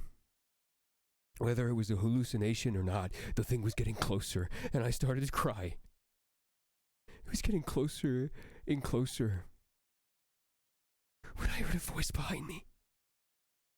"Hey, Jack," whispered the voice. It was Steve. I was certain. I tried to talk back, fully intending to say, "Open this thing up and get me out right now." However, given my current state, I was unable to. Just sounded like garbled nonsense. I clawed at the door, pushing against it with everything I had left, finally breaking eye contact with the child. As I did this, the flashlight rolled down the slope. It rested near the still child's feet. "What do you see?" the voice asked. "What are you talking about?" I closed my eyes. I remember hearing a reply along the lines of, "Just look at it. Tell me what you see." But my own screams of frustration drowned it out. I was mumbling like a maniac when the voice told me calmly, "Rest for a second. I'll get it." The statement took a second to settle in, at which point I just closed my eyes tight. "Steve, just do it, please. God, please, just open the door. Just open it, please," I whimpered. "Just get me out of here." My voice was beginning to get louder. "Steve, God damn it, just open the fucking door." I opened my eyes for a split second to see nothing but black hair dangling in front of my face. A small glint of light hidden in the mess of tangles. I slammed my eyes shut and screamed with every ounce of energy that I had, "Open the fucking door." The door behind me gave way, and I fell onto the dirt, taking a gasping breath of fresh air. My eyes were still closed, but the first thing that I did, I scrambled to find the cellar door and close it. Once I'd done that, I took a deep breath and I opened my eyes. I saw the barn in front of me, illuminated by the headlights of the car. My head was pulsing with pain. I was covered in dirt and liquids that I don't even care to know the origin of. My knee was at the very least dislocated, but despite all of that, I was out of the tunnel. I took a deep breath. I buried my head in my hand and said, "Steve, why didn't you just fucking open the door?" I waited for a response, but none came. "Seriously, Steve," I began. I was fucking clawing. I was screaming for my life, I said as I looked behind me. My stomach must have been on the verge of falling out of me at this point because I shifted again. The only thing behind me was the large mass of bushes that I had seen while examining the perimeter of the building. I was angry. "Steve, this is not the fucking time! Come out of the bushes!" I was getting ready to stand up when I heard a yell from the front of the building. A flashlight bobbed up and down in the semi-darkness. Steve was running into the open door of the structure, yelling my name and telling me not to worry. I must have lost consciousness at that point. And when I woke up, Steve was standing over me, desperately trying to wake me up. His words were incoherent, at least to my ears. He helped me to find my feet and began to walk me to the car. As we walked away, I saw my flashlight just sitting outside the cellar door. The light was fading. Steve brought me back to the car and then drove me to the nearest hospital. I fell asleep, but he told me that he drove for an hour before he found a main road. I don't ever think I told him the whole story. I believe he thinks that I was just injured from the fall. He never really asked about it. And we didn't stay in contact for much longer. It's not like we deliberately parted ways. We just sort of stopped hanging out after that trip. We went our separate ways. I have never been able to fully understand what happened that night. There are many things I can explain away as being hallucinations, but there are still many things that don't make sense. The shower heads were there and they were leaking something. The door was real. The tunnel was real. Most everything else can be semi-rationalized if I can convince myself that I had a very bad concussion. A very, very bad concussion. But the one thing that I couldn't have imagined was that cellar door was locked, and then it suddenly wasn't. I am still as skeptical as I have ever been. But I believe what happened to me at the showers was real. I'm not a hermit or a social outcast because of this. I drink a lot, yeah, but I'm still functional. But I will never return to Nebraska. No one will ever be able to convince me otherwise. I don't watch horror movies anymore either. There is absolutely nothing entertaining about being so desperately scared. And, well, that's it, really. There's no typical ending for my story. I was changed by my experience, yeah, but there was no way to change anything about it or fight back against it. Can't even convince myself that I wasn't just seeing things. Believe me. I've been trying to for years. Prior to this, there was no way to find any information on the showers. The legend didn't exist outside the classroom of Mr. Mays. No one told stories like this to keep children away from a certain place or to scare them. It just wasn't known. I guess that's really the point of this whole story. I want people to know firsthand what this place is like. Maybe it is a drunk's rationale or the kid inside me wanting to spread these kinds of stories again. I don't know. I don't care.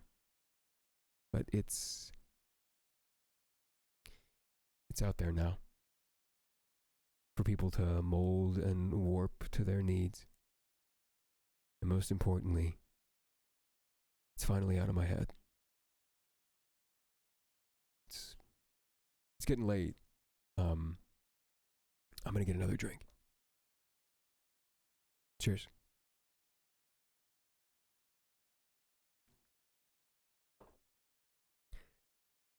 A story is far more impactful when it is told in the first person.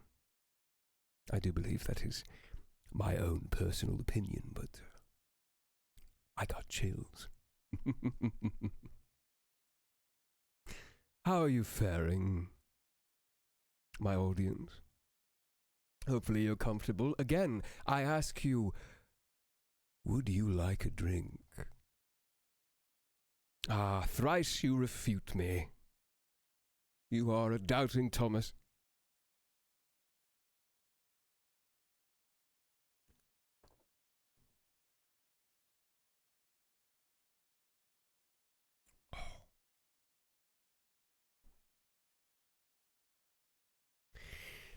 Apologies. Oh, I have to reset everything after that. It was quite a good story.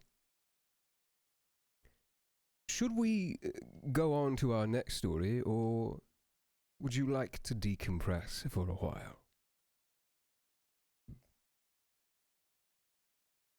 Are you thoroughly spooked? Let this be a lesson to you all. Don't go to Nebraska. 'Tis a silly place. Next story. Right. If you... A little break, then, as well? You would like to decompress, hmm? Let us sit and listen to the calming sounds of the rain. Possibly. Oh, I realized I'm the only one listening to the rain. That's no good. Let me open up the windows for you. Ah, yes, there's something refreshing about listening to a story in the middle of a howling rainstorm. Nowhere to go. You're all in here with me. For the night.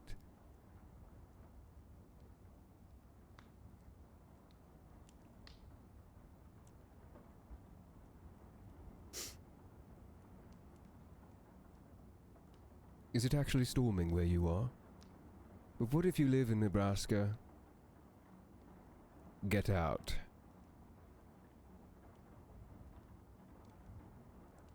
Oh, Jay, this is no trap, I assure you. You came here of your own volition. On an invitation, yes. But you wanted it. Now, whether or not there are traps here, something else entirely. But you made it here in one piece? Yes? We have a roaring fire. Speaking of which, Jeeves, throw another log on, please. Seems to be getting a little bit low.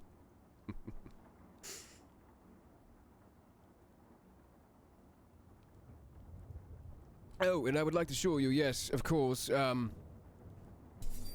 just simply find sweatpants to be comfortable. I call them my house pants.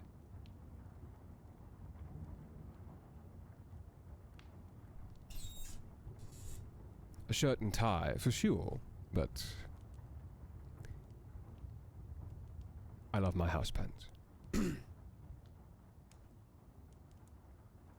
My drink this evening is a fine Shazaric rye whiskey.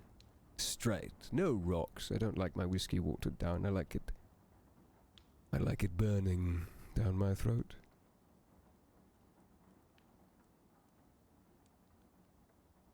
It's Halloween, and I'm an actor. Of course I'm having fun. Go make yourself some more tea. We'll take some time. We'll relax. It's fine. We have all the evening. Hours.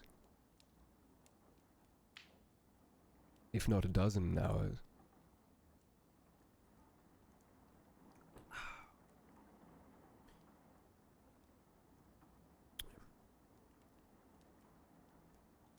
If you do have animals where you are, I would hold them tight. This next one... This next one is a bit cerebral.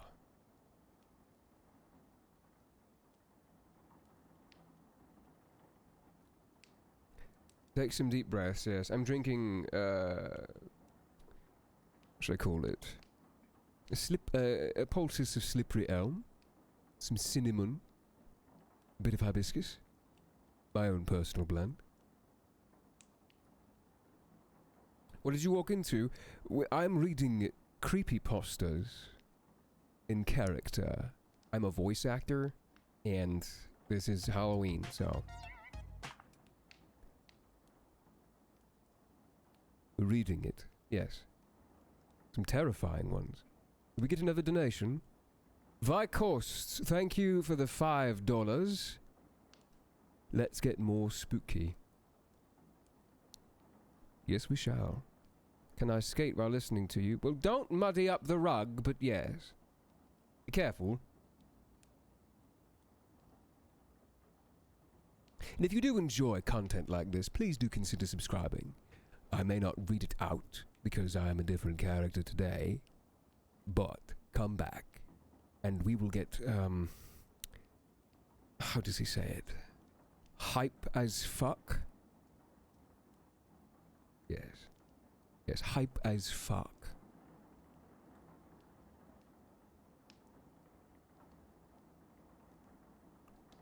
I'm glad you're enjoying it, nuclear pigs. This is going to be on YouTube. Well, I would hope so. I would hope so. Maybe not my face. Because I figured, we could maybe do... whatever, we'll discuss this later. You're very welcome. You're very welcome. Lit fam? Anyway, I do believe it is time to go on to our next story. This story is called Tulpa. The story also takes place in the United States, so once again, I will get into it. Last year, I spent 6 months participating in what I was told was a psychological experiment. I found an ad in my local paper looking for imaginative people looking to make good money. Well, since it was the only ad that week that I was remotely qualified for, I gave them a call, and we arranged an interview. They told me that all I would have to do is stay in a room, alone, with sensors attached to my head to read my brain activity. And while I was there, I would visualize a double of myself. They called it my Tulpa. It seemed easy enough, and I agreed to do it as soon as they told me how much I would be paid. The next day, I began. They brought me to a simple room and gave me a bed, and attached sensors to my head and hooked them into my black box that is right next to the table beside me. They talked me through the process of visualizing my double again, and explained that if I got bored or restless, instead of moving around, I should just visualize moving my double around or try to interact with him or so on. The idea was to keep him with me the entire time I was in the room. I had trouble with it the first few days. It was more controlled than any sort of dreaming I had done before. I had imagined my double for a few minutes, then I'd get distracted, but by the 4th day, I could manage to keep him present for the entire 6 hours. They told me I was doing very well. The second week, they gave me a different room. This one had wall-mounted speakers.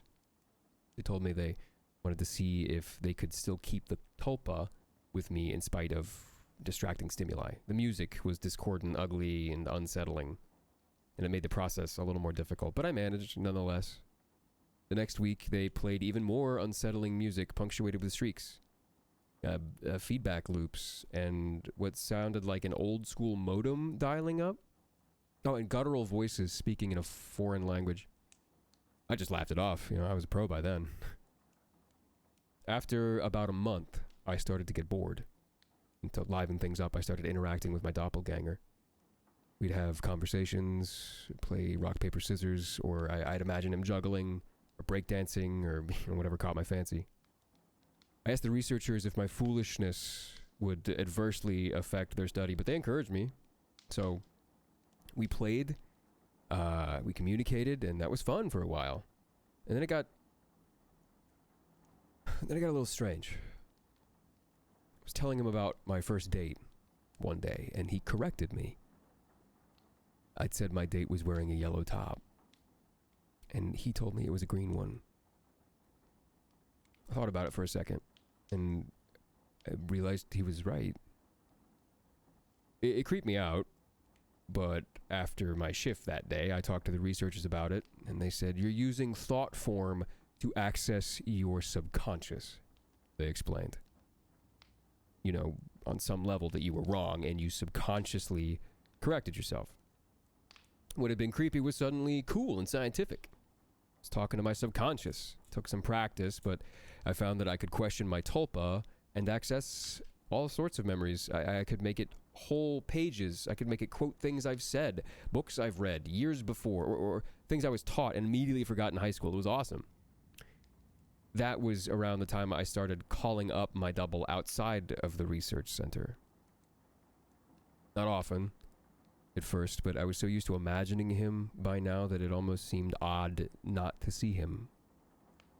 So whenever I was bored, I'd visualize my invisible friend, my double. Eventually, I started doing it almost all the time. It was amusing to take him along as my invisible friend. I imagined him when I was hanging out with friends or visiting my mom. I I even brought him on a date once. I didn't need to speak aloud to him, so I was able to carry out conversations with him. No one knew. I know that sounds strange, but it was fun. Not only was he a walking repository of everything I knew and everything I had ever forgotten, he also seemed more in touch with me than I did at times. He had an uncanny grasp of the minutiae of body language. I didn't even realize that he was picking up on it. For example, I thought the date I brought him along was going badly, but he pointed out that she was laughing a little too hard at my jokes and leaning towards me as I spoke, and a bunch of other subtle clues that I was consciously not picking up on. I listened, and let's just say that date went very well. And by the time I'd been at the research center for 4 months, he was with me constantly. The researchers approached me one day after my shift and asked if I'd stopped visualizing him. I denied it, and they seemed pleased. I silently asked my double if he knew what prompted that, but he shrugged it off. So did I. By the time I'd been at the research center... Wait, no. Scratch that. I withdrew a little from the world at this point. I was having trouble relating to people. It seemed to me that they were so confused and unsure of themselves while I had a manifestation of myself to confer with. It made socializing awkward. Nobody else seemed to be aware of the reasons behind their actions. Why some things made them mad and others made them laugh. They didn't know what moved them, but I did. Or at least I could ask myself and get an answer. My friend confronted me one evening. He pounded at the door until I answered it and came in fuming and swearing up a storm. "You haven't answered when I called you in fucking weeks, you dick! What the hell's your fucking problem?" I was about to apologize to him and probably would have offered to hit the bars with him that night, but my Tulpa grew furious. "Hit him," it said. And before I knew what I was doing, I had. I heard his nose break. He fell to the floor and came up swinging, and we beat each other up and down my apartment. I was more furious than I had ever been, and I wasn't merciful. I knocked him to the ground, gave him 2 savage kicks to the ribs. And that was when he ran away, hunched over, sobbing. The police were by a few minutes later, but I told them that he had been the instigator, and since he wasn't around to refute me, they let me off with a warning. My Tulpa was grinning the entire time.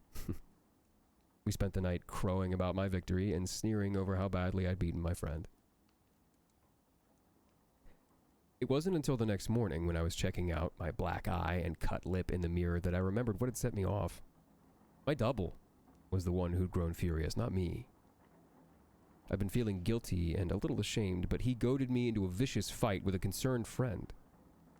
He was present, of course, and knew my thoughts. "You don't need him anymore. You don't need anyone else," he told me, and I felt my skin crawl. I explained all this to the researchers who employed me, but they just laughed it off. "You can't be scared of something that you're imagining," one told me. My double stood beside him and nodded his head and then smirked at me. I tried to take their words to heart, but over the next few days I found myself growing more and more anxious around my Tulpa, and it seemed that he was changing. He looked taller and more menacing. His eyes twinkled with mischief, and I saw malice in his constant smile.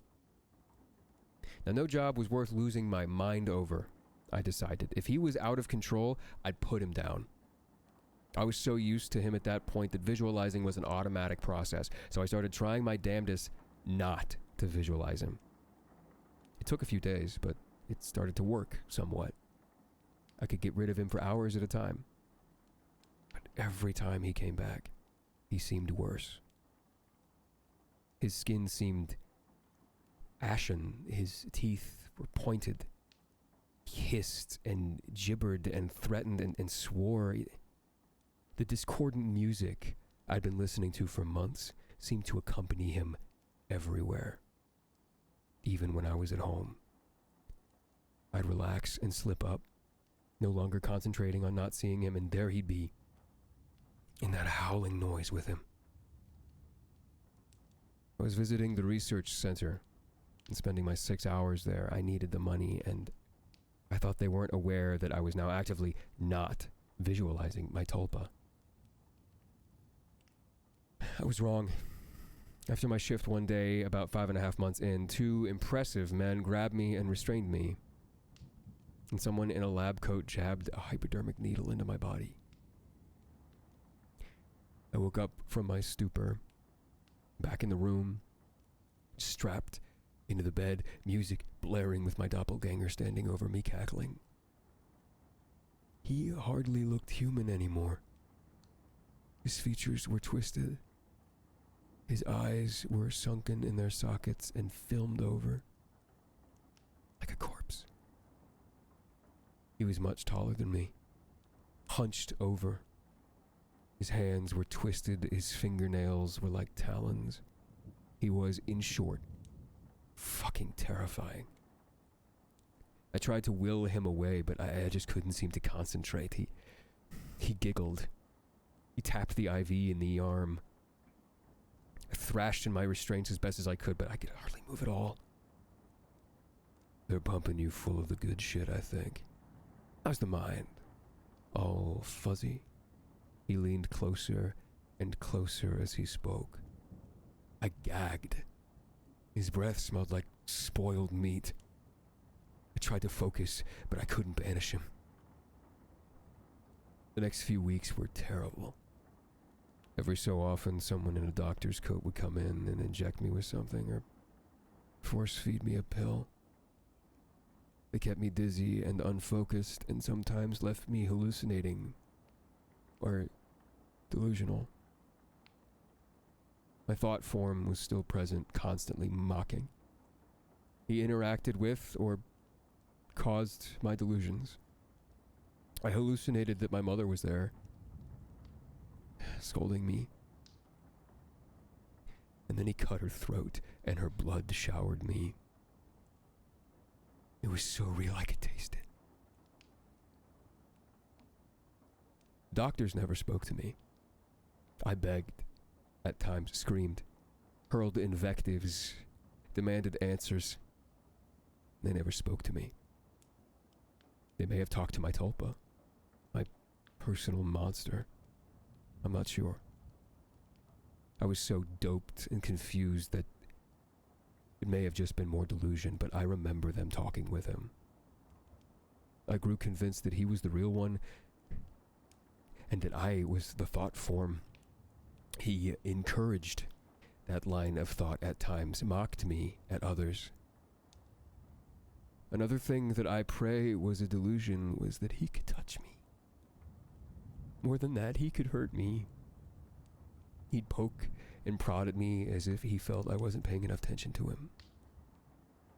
Once he grabbed my testicles and squeezed until I told him that I loved him. Another time he slashed my forearm with one of his talons, and I still have that scar. Most days I can convince myself that I injured myself and just hallucinated that he was responsible. Most days. Then one day, while he was telling me a story about how he was going to gut everyone I loved, starting with my sister, he paused. A querulous look on his face, and reached out and touched my head like a mother would when you are feverish. He stayed still for a long time. All thoughts are creative, he told me. And then he walked out the door. 3 hours later, I was given an injection and passed out. I awoke unrestrained, shaking, and I made my way to the door and found it unlocked. I walked into the empty hallway and then I ran. I stumbled more than once, but I made it down the stairs, out into the lot behind the building. There I collapsed, weeping, like a child. I knew I had to keep moving, but I couldn't manage it. I got home eventually. I don't remember how, I locked the door, I shoved the dresser against it, I took a long shower and slept for a day and a half. Nobody came for me in the night, and nobody came for me the next day. Or the one after that. It was over. I spent a week locked in that room, but it had felt like a century. I'd withdrawn so much from my life beforehand that nobody even knew I was missing. The police didn't find anything. The research center was empty when they searched it. The paper trail fell apart. The names I'd given were aliases. Even the money I'd received was apparently untraceable. I recovered. As much as I can. I don't leave the house much. And I have panic attacks when I do. I cry a lot. I don't sleep much. And my nightmares are terrible. It's over. I tell myself, I survived. I use the concentration technique those bastards taught me to convince myself. It works. Sometimes. Not today, though. 3 years ago, I got a call from my mother. There had been a tragedy. My sister was the latest victim in a spree of killings, the police say. The perpetrator mugs his victims and then guts them. The funeral was this afternoon.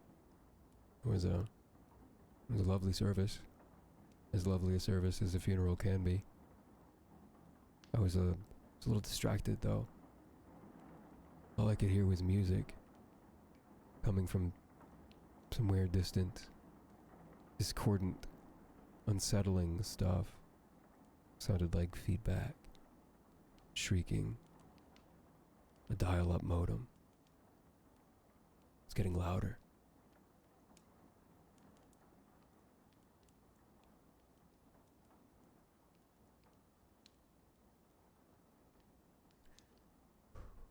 Need a particularly swift drink after that one.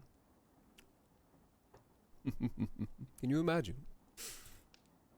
Being assaulted, abused by your own self. Everything you hate about yourself. Condensed into one ashen, dark being that has complete control over you and everyone you love. But again, these are only stories.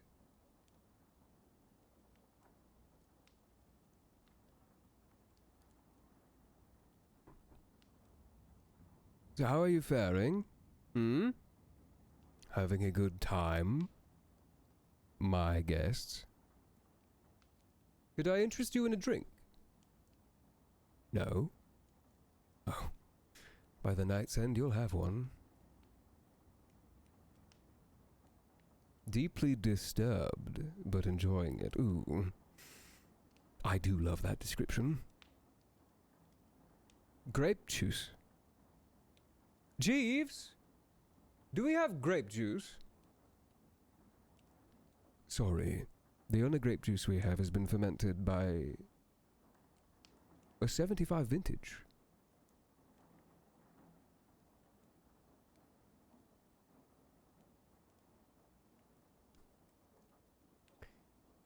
I have to use the little tonekeeper's room, but I will return.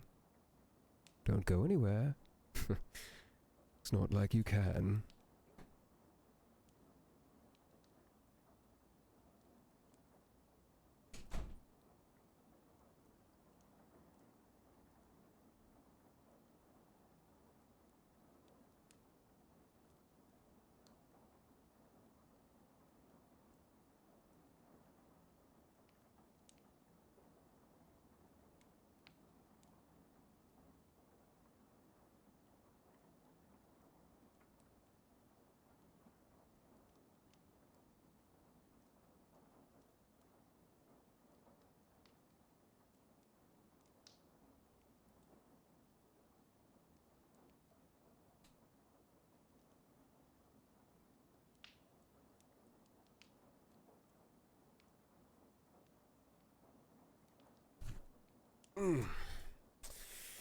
Much better.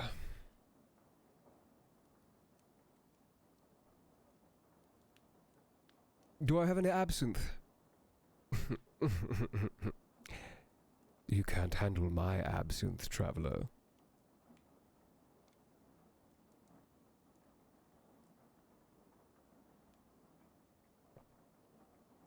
Did you wash your hands? Yes, of course. What do I look like? I know I'm a tome keeper, and yes, the place is a little dusty, but I'm no heathen. Oh, James is here! Jolly good, come, sit down, pull up a wingback. We are telling each other stories. Can I get a Shirley Temple? Of course.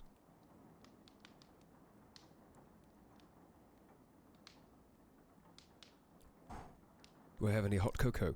No, actually, I used the last of my hot cocoa last night. It's a shame. Capri Sun roaring waters. That's fun to say with the British accent. Capri Sun roaring waters. Go for a Bloody Mary. I could too. Snacks? Sure, you can find some cockroaches laying around, but I don't keep aperitifs laying in my cupboard. What on God's green earth is banana milk?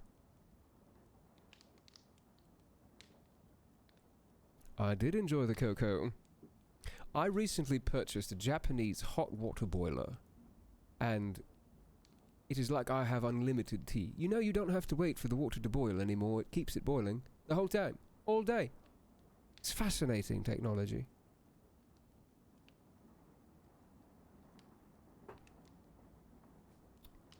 The next one is fairly long. But let me do another cursory. Well, there are several characters here as well. There was one I read last year that was fantastic. Let's see, where can I find that book?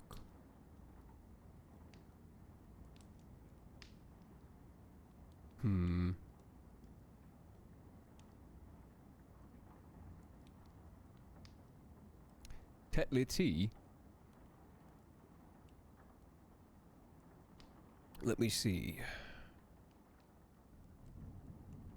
I have to go ahead and... I'm searching, apologies. Oh, these are several... Okay. There are more in this document, Nathaniel, yes? Do tell us a bedtime story, good sir. I don't think you will enjoy my bedtime stories, or you will be able to get to bed after my bedtime stories. Let us see. How short is this one? Oh, that's too short. It's a collection of short ones. Oh, okay. Well, sounds like, I think it's quite thematic that my glasses keep falling down and I can give you the elderly librarian look from time to time. You have no intention of sleeping, good sir. Well, I am glad. I am also a little drunk. So, this is going to be fun. Big Giles Energy.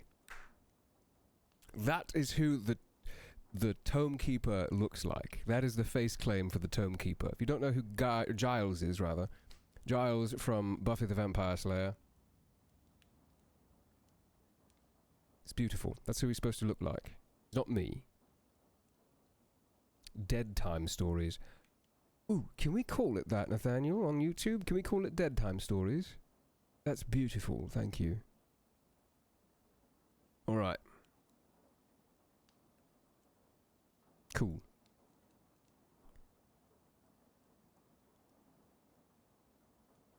Holy crap.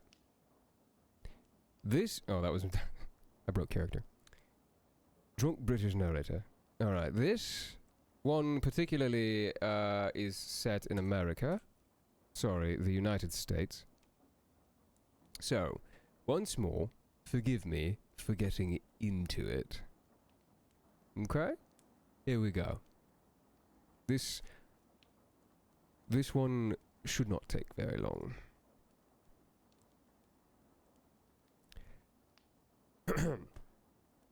As a historian, I have to take a larger happening, dissect it, and organize it to make it more palatable to my readers, and that can obviously be difficult. Events kind of bleed into one another, following each thread to see where it leads is time-consuming and tedious, and that's without the added task of having to shift through people's testimonies to look for inconsistencies and lies. Many of the people I've interviewed are still suffering, and trauma can color memories, make things stand out starkly, erase other things. It can halt someone's emotional growth, even. Several people I've talked to still speak and dress like they did back then, and keep them in the dark. Honestly, I've had moments where I've wondered what the point really is in all this. So many people don't care. So many are stuck in the quagmire. I'm certain there'd be more suicides if the United States government hadn't started punishing the loved ones and friends of those who did it, but whenever I think that, whenever I get into that thought cycle, I make myself do it anyway. Because not everyone has surrendered themselves to merely existing. There are people who still struggle to improve their situation, and these documents are vital in not only learning where we were back then, and how this all came about, but it can also shed light on the weaknesses of our enemy.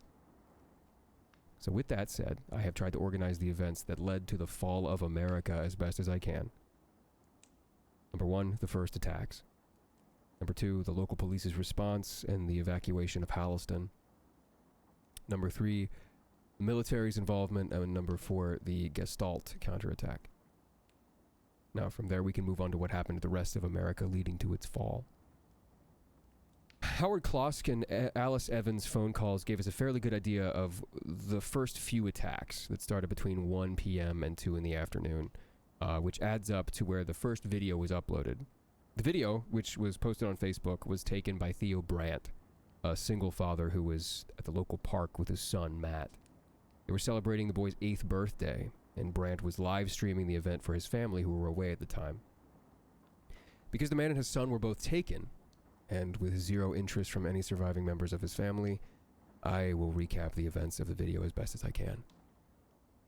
The first few minutes are dedicated to Brandt and his son talking to their relatives, thanking them for their well wishes and asking them about how their days were going. They're all as happy as one might expect. After a while, Matt wanders off to the playground equipment, and his father sets the phone on a bench and goes plays with him to spend their time talking about their plans for the rest of the day and talking to people. All the while, the wind starts to pick up. It was honestly just as bad watching it for the second time as it was the first. There's this awful helplessness. Watching these two enjoy their day, even as elsewhere in town the first attacks are beginning. Theo is holding Matt up so he can reach the topmost bars of the jungle when a flyer lands out of sight on the camera. The two of them see it, though, and react accordingly. Theo seeing the incoming attack and turning to shield his son from the blow.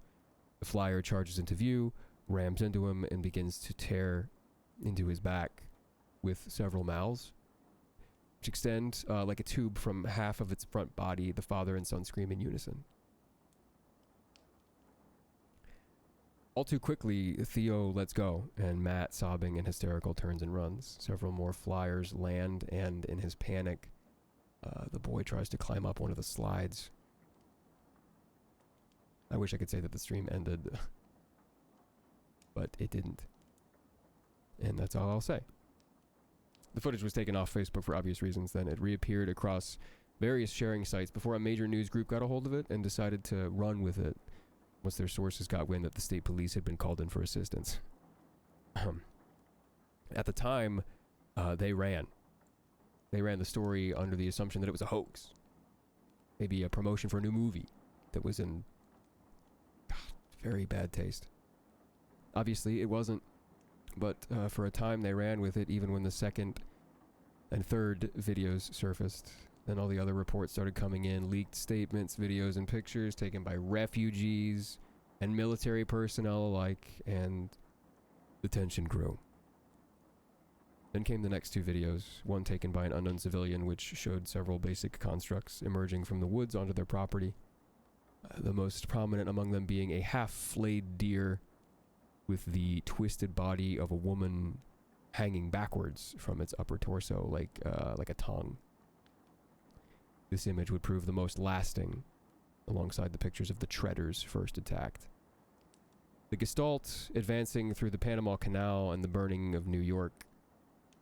The other taken by a local officer, which was dashcam footage of two flyers prying the roof off of a car and taking the people inside. Couldn't find anything on the first person, but a friend of mine, who wishes to remain anonymous, was able to locate the second. Her name is Amanda Hughes. She was an officer stationed at Halliston and is, I believe, the only survivor amongst the first responders. It took a little time before my friend and I were able to find out where she lived, but we did it. She was living in one of the bunkers, so we went armed. We found her in a little room crowded with box fans and air fresheners.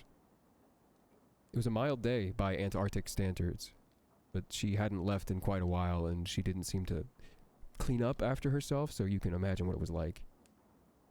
She was sitting in a recliner, pale and dirty. She was high, not on anything prescribable. We really didn't know what to do, so we sat and waited for her to come to. She was obviously terrified when she did, but when we told her what we were there for, she mellowed somewhat. I'd come with a list of questions, but when she collected herself, she told me that it was karma catching up with her and she needed to confess. The following is the transcription. I was never really part of the team, not like Whitney or Folman or Jared. They were the ones who went out day after day, keeping the peace in that little nothing of a town. I could shoot, but I usually stayed behind a desk and took calls. It was embarrassing. Do you know how many crazies there are in a small town? More than you think. That's why I didn't believe either of the first calls. I mean, some woman calling from a rehab center telling me there were things flying around and snatching up people and carrying them away. And then there was the jogger, the man who called the station at 6 in the morning to tell me that his dog had gotten stuck in a bear trap and then got carried off by a giant spider. What was I supposed to believe? I told them both that I'd look into it and then filed away as weirdo towny crap. I did mean to call Sheriff Johansson. I swear I did, but I didn't get around to it. Because then all the other calls started coming in. An old woman saw strange animals in her backyard. Some guy who lived outside of town saw a big tumor in the sky surrounded by the ash cloud. A little boy said there were monsters in his house. I started fielding them after that one. I actually given them to people. People started heading out. I call the sheriff, tell him what's up. Then Jared radios me that he's looking for that kid. That there's nothing but blood on the ground. There's a bunch of broken windows. He's really upset, and now so am I. He's still looking when he sees the... What's it called? The treader out an upstairs window. He and I both got to it before it landed.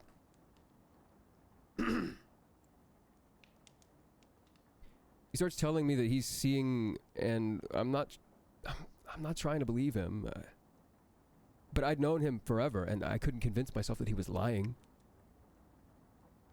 I'm still trying to figure out what I think when I hear someone scream right outside the station.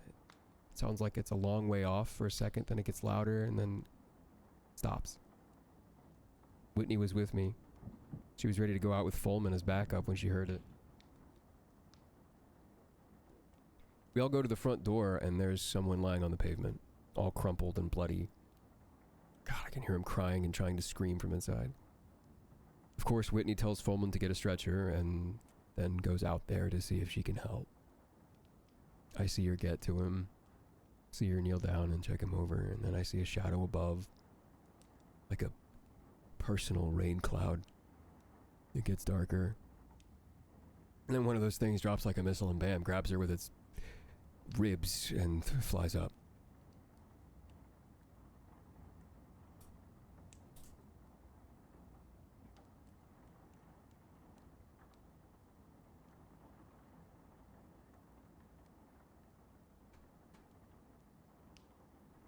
Jeeves!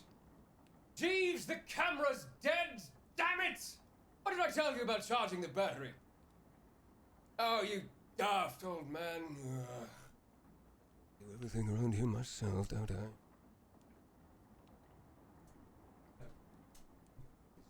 I even have good help anymore. Sorry. Once more with feeling, yes?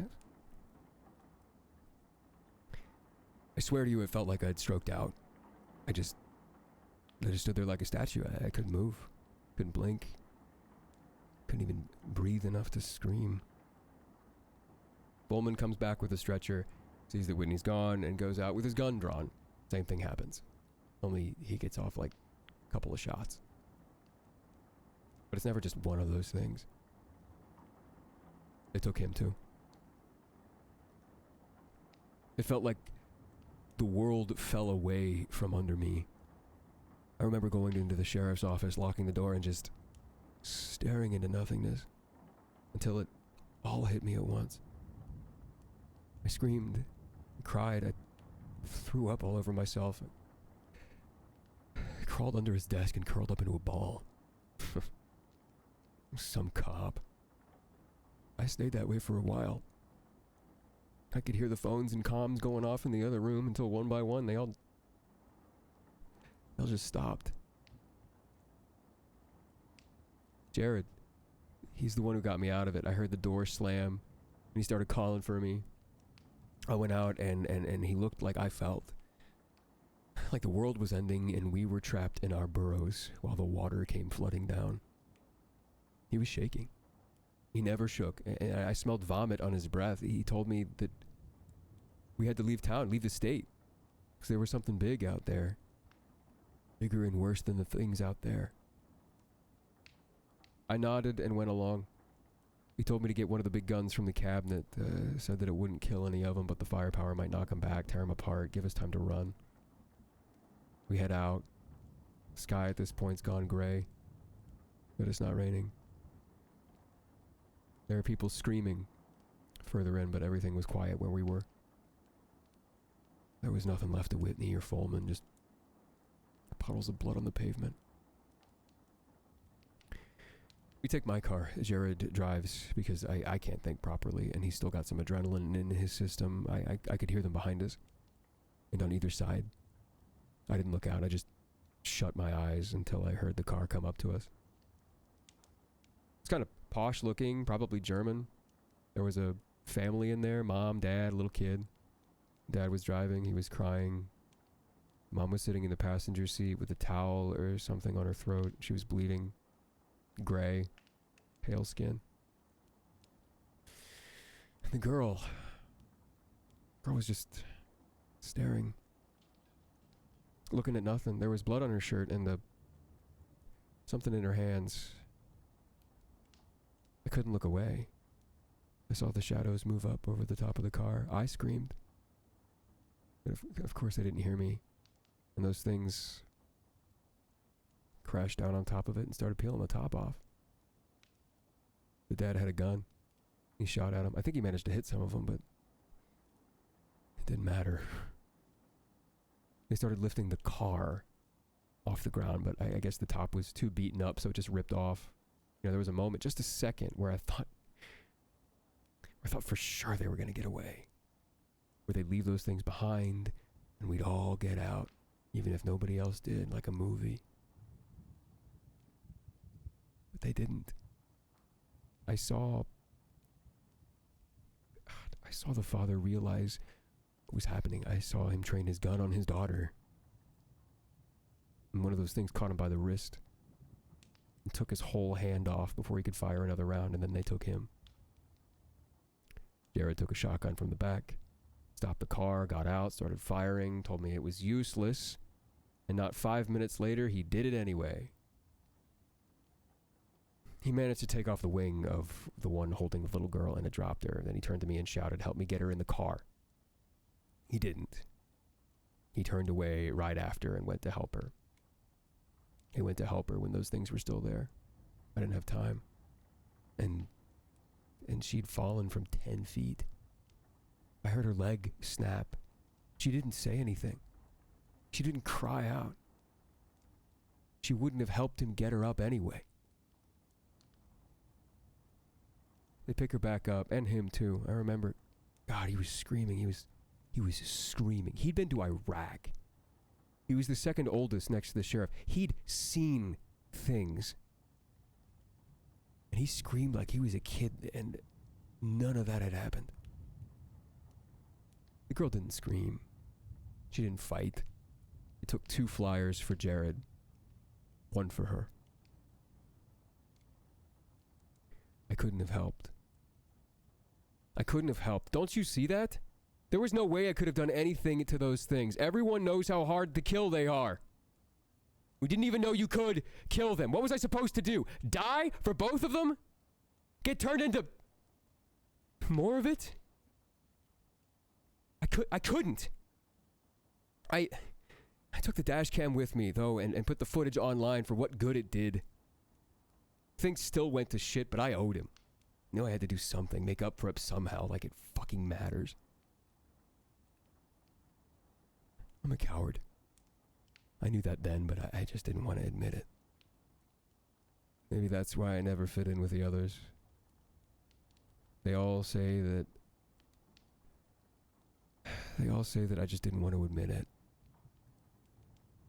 There's a really old saying, a coward dies 1,000 deaths, but a hero dies only once. But what if you don't die? Every day I wake up and I remember how disgraceful I was that day, what I let happen to the people I worked with. It's like you live your life getting slapped every day. But I'm alive. And I'm me. As much as that counts for anything. But what if they are still alive? Whitney and Jared and that family just as part of that thing. I'd rather hate myself for the rest of my life. At least it's mine to hate. I left Miss Hughes's apartment shaken and frustrated. I've heard that story before and I hate hearing it brought up. I also don't know what to do with her admissions to us. Law was never my specialty, and the justice system has become even more convoluted since the world fell apart. I could give it to a policeman who's a friend of mine, but I don't even know if I should bother. Still, her stories give us a new piece of the puzzle. The local police's response to the situation. Now we need the military's perspective. And thankfully, we found 2 of the 6 who escaped who were willing to speak with us. The first is named Armand Perez. He's a top-ranking police officer, and he is also a Marine who served in the first military confrontation against Gestalt. When I told him what we were trying to accomplish here, he was more than willing to tell us his story. 2 in a week. Very refreshing from the usual. I was feeling unwell that day, so one of my associates, Nora Egebe, conducted the interview in my stead. Started. Okay, can you tell me your name for the record? Armand Perez, formerly a corporal of the United States Marines. I'm now a counselor for the GC. I work here sometimes, coordinate some of the others in Africa and China. Do you need any more details before you begin? No, actually. Can you start by telling me how your day started? Well, I woke up depressed. My mother-in-law had called me the day before to tell me that my wife was in the hospital because she had caught a stomach bug. And with that on top of the morning sickness, she was going to have to stay another day or 2. I hated being alone back then. I've never been able to slow my mind down, you know, it just doesn't work like that for me, so even while I was suiting up, I was thinking about the baby. If it was going to be okay. If Raina was going to be okay, what I'd do if something happened. Did you talk to anybody about it? With who? We'd only moved in a year ago, got to trade in the Texas heat for New England cold, and lost all my old squad buddies at the same time. It was a little northern town, so there wasn't any people like us there. And yeah, most of the people were really nice, but some weren't. Sorry. I guess I get that. You guess? I'm not very good at stuff like that. I see. Can we please get back to the interview? Yes. So as I said, my wife was sick, and I was worried. So I didn't start the day off right at all. And then the first reports hit the internet. Nobody knew exactly what was happening. There were videos, of course, but a lot of people didn't believe what they were seeing. And the ones that did ended up arguing with the ones that didn't, so they ended up distracting from things. That's not even counting the disappearances and the testimonies from Aiden and Alden. Eventually, a squad of state troopers went in and didn't come out, and that got some gears turning. Some higher-ups at the Department of Defense decided to send in a drone to scope out the place before they decided on what to do. Did you ever see that footage? No, not at the time, but we did get to see it in the debrief. By then people were talking about it like it was Bigfoot, you know, a lot of whispering, a lot of fudged details, but I got the gist of it, that it was bad in a way that nobody could fully come to grips with it if they believed it at all. Will you get into trouble if you describe what you saw on the tape? I mean, is there an NDA or something? Nope. It wasn't much to the end. There's just an aerial shot of a town square that looked like a riot had passed through it. Broken windows, overturned cars, abandoned cars, busted doors, bloodstains on the ground, no people. Eventually the drone cleared the town and maybe got a quarter mile into the woods when one of the flyers snagged it. Camera didn't catch much, just a wing, 2 hands, both left hands. One belonging to a white man, the other a black woman. And how did you react to it? I reacted the same way most of the other guys did. I wasn't sure if somebody was pulling a prank on us. I mean, they had... looking over it to see if it was legit, but they hadn't gotten back by that point. But they still wanted you guys to look into it. People had disappeared. There were hundreds of people calling nearby police stations, army bases, news outlets, taking to the internet. People who'd lost someone or thought they had, and people who had actually seen things. And there were a lot of pictures and videos still trickling in, and nobody could fake that many disappearances, so they were gonna do something anyway. Say what you will about the old government, but allowing a potential terrorist threat to go uninvestigated wasn't really in the cards. I remember how tense everyone was that day. We were supposed to be deployed.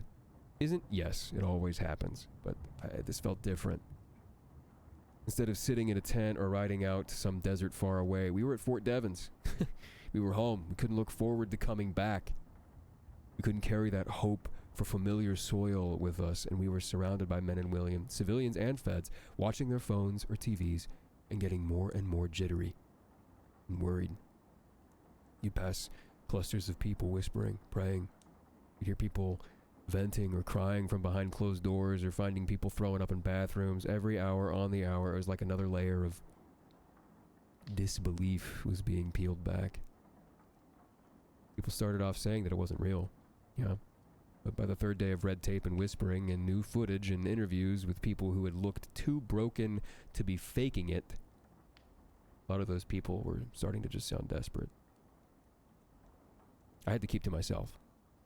I was having nightmares and feeling sick, so I started spending the day wandering around or sitting on my bunk with my iPod. I'd just listen to music and not think, because I knew that thinking would land me in the same position as everybody else. It didn't work, by the way, before you ask. Every day there was a new argument. People were saying that it wasn't real because it hadn't moved in on any other towns since the news started coming in, but most of the nearby towns had evacuated by then, so that defense was worthless. Other people were still arguing over whether or not it was all real. Only things were starting to get violent, and we had to split up a few fights. Someone had a knife pulled on him, and they had to arrest a man for beating his wife until she was unconscious. Did anyone, any of your soldiers, I mean the ones who were serving with you, have bad reactions to the news? Well, you mean extreme reactions? Because none of us reacted well to what was going on. Yeah, sorry, that's what I meant. Then yes. One guy let himself get course-martialed rather than go out there. Did it the day we were supposed to head out. And before that, one of my teammates, Richard Cosgrove, got so worried that he ended up breaking down in the mess hall in front of anybody and everybody. Not many of us wanted to go, but if we didn't, then someone would have had to. We'd all get in serious trouble, and there was no point to it. We left by helicopter before the sun had risen. We've been given the usual equipment plus high-end gas masks.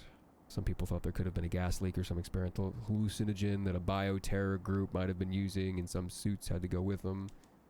They also gave us thermite charges. There were 14 of us in total, split in 2 groups of 5 and one of 4. We hadn't been able to replace the guy who freaked out in time. I was in one of the 5 strong groups. It was me, Matt Bernetti, Peter Cosgrove, Maya Bomer, and Arne Voigt. I'd known Bomer and Voigt the most. Voigt was an immigrant from Poland, so he knew how it felt to be isolated and off from everything, even if our stories weren't all that alike. Bomer was nice. Not like Marina. Marina was what my father called a spitfire. She's a teaser, a heckler, in a way. That's always going to be a comfort to me, an athlete. Maya was quiet, stoic. I guess not much for pep talks, but she was always there alongside Voight. Told me jokes she found funny. Told me secrets about people who'd say stuff to me. Told me to look the other way, even when I let myself get even. They're good people. They were all good people. My team touched down at a little camping site out in the woods to the southeast of Halliston. The other 2 groups, Fisher's and... I can't remember his name, I'm sorry. I can find it out later. Alright, Fisher's group was canvassing the area where the school was. That was to the southwest, and the last group was taking the woods where Howard Klosky's house was, where they reported seeing the ash cloud. There were drones on standby too, armed ones. Bernetti thought it was stupid, but the guys they were supposed to protect didn't, neither did I for that matter. The place was quiet. Nothing there but a thick forest and a dirt path that led into town. The walk there was disquieting. We were hemmed in by all these trees, which were all bare, so we could see just how far it went. The ground in there was covered with leaves, just this sea of red and gold and green. You know, it would have looked beautiful if there were any signs of life there, but there wasn't. No squirrels. No birds. Nothing but the breeze moved those leaves and tree branches. It was quiet, too. Quiet in a way that you always see in movies or read about in books, where the silence is like thick and foreboding. So thick and foreboding that you want to say something or make some kind of sound to break it, but at the same time, you're too worried about what might happen if you do. So you keep your mouth shut. I remember taking it all in, thinking, I'm gonna have a fight today, and feeling this tightening in all my muscles and in my gut. The walk, it wasn't that long. Fisher and the other group radioed in halfway in, and we all nearly soiled ourselves, but nothing else really happened. The residential area was just as quiet, and we got there. We looked so out of place. A platoon of soldiers armed with rifles and grenades, canvassing a quiet little suburb with white sidewalks and perfectly square houses. And then again, even though it was subtler than most I had seen, there were still signs of violence. A fence knocked over and reduced to splinters. Green lawns turned to mush by lots of hands and feet. Vacant windows. Car flipped on its side with the doors torn off. Front door caved in. Pool of blood drawing flies in the middle of the street, and torn clothing. Shoes in gutters, things like that. Fisher had already made it to the school with his group, and they called in to report the same kind of thing that the last group reported. Oh, Pershad, that was his name, Pershad. Pershad chimed in to say that they were close to Klosky's house, and they'd seen something flying overhead, but they couldn't be sure what it was. And everyone went quiet after that. Just started searching houses. Some were ransacked, some were just empty. Sometimes we find a collar lying on a porch or kitchen floor, or a splintered door leading into a room where a person inside had tried to put up a fight. We found food rotting in countertops, guns laying in disassembled piles, bullet holes in walls, bloody clothing torn all to shreds. The only thing we couldn't find were bodies. And broken glass. Glass? Yeah. Even though all the windows were broken, we never saw or stepped on a single piece. Inside or outside. Wish I'd seen it sooner. Not that it would have helped. So we kept moving. And each house we left made something in my chest tighten more and more until by the 10th house, I felt like I was going to have a heart attack. I felt that sort of thing before, but never as sharply or acutely. Everything about the... Can you elaborate on your worry? I mean, well, yeah, I guess it was because it was there. Not in a desert 1,000 miles away, but in a little suburb, like the ones me and my family lived in since I'd been born. Those places were precious, similar, but they left me with so many memories, good and bad, and seeing this violence without an enemy to fight, to stop, it got to me. Oh, okay, thank you for your help. Anytime. May I continue? Yes, please. Everything about the place was making me nervous, and that was before I noticed the smell. It's almost like... This is not the right music. Fix that. There we go. Sorry, chat. It didn't smell quite like bleach, but it did smell a bit like bile. It wasn't powerful right away, but the longer we stayed, the stronger it seemed to get.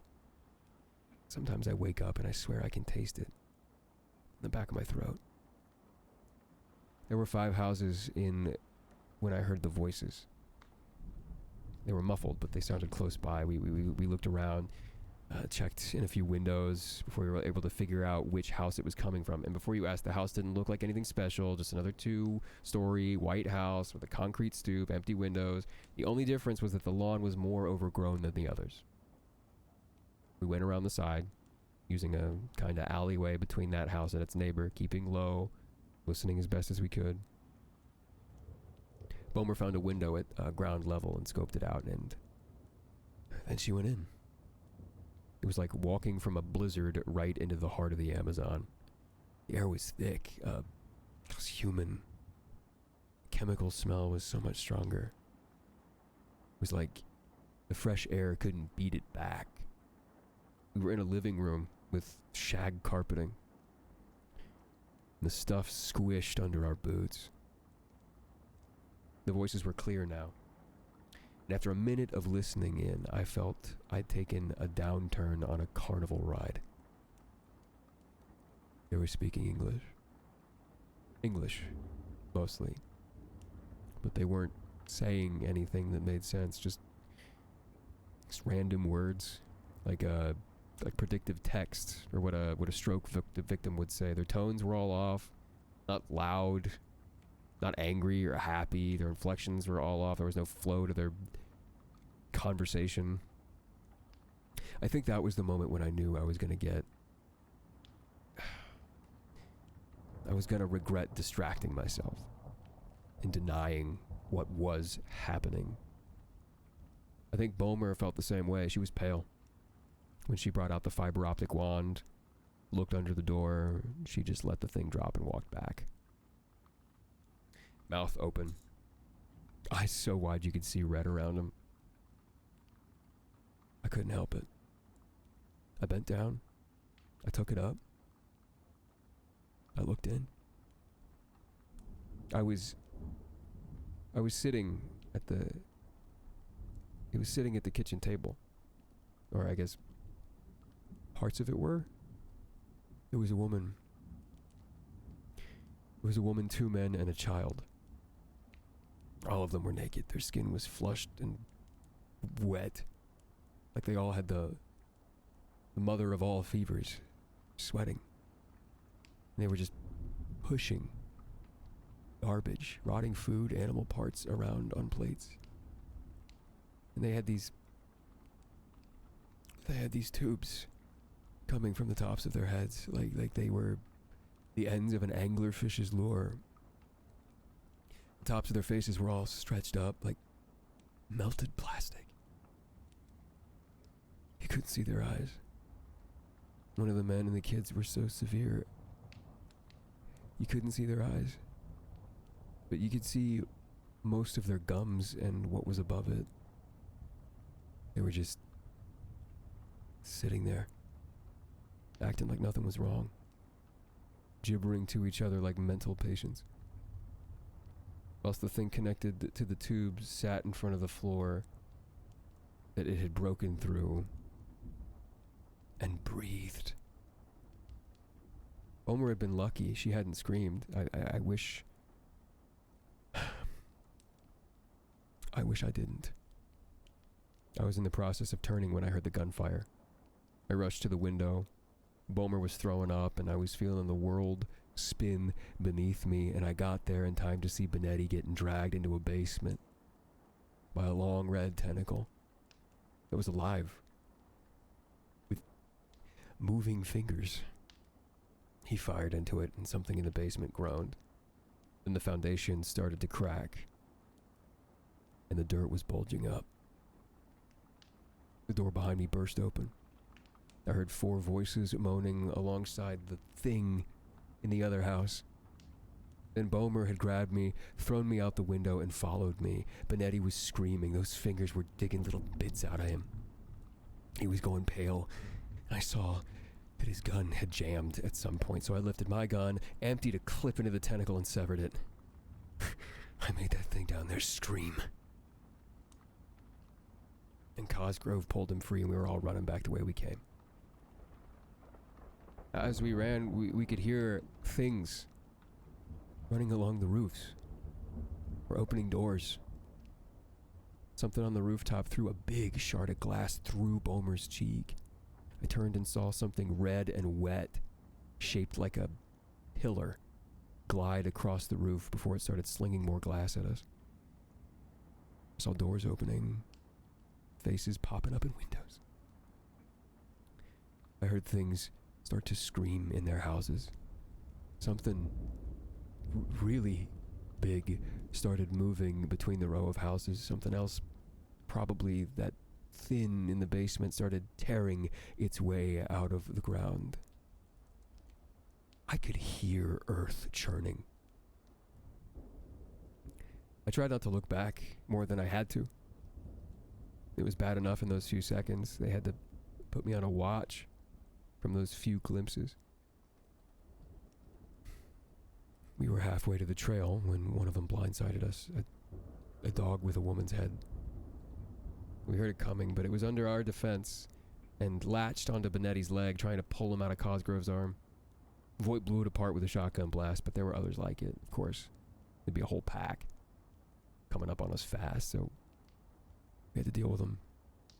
Sounds like the sounds they made when we shot them. Not a dog. That was human.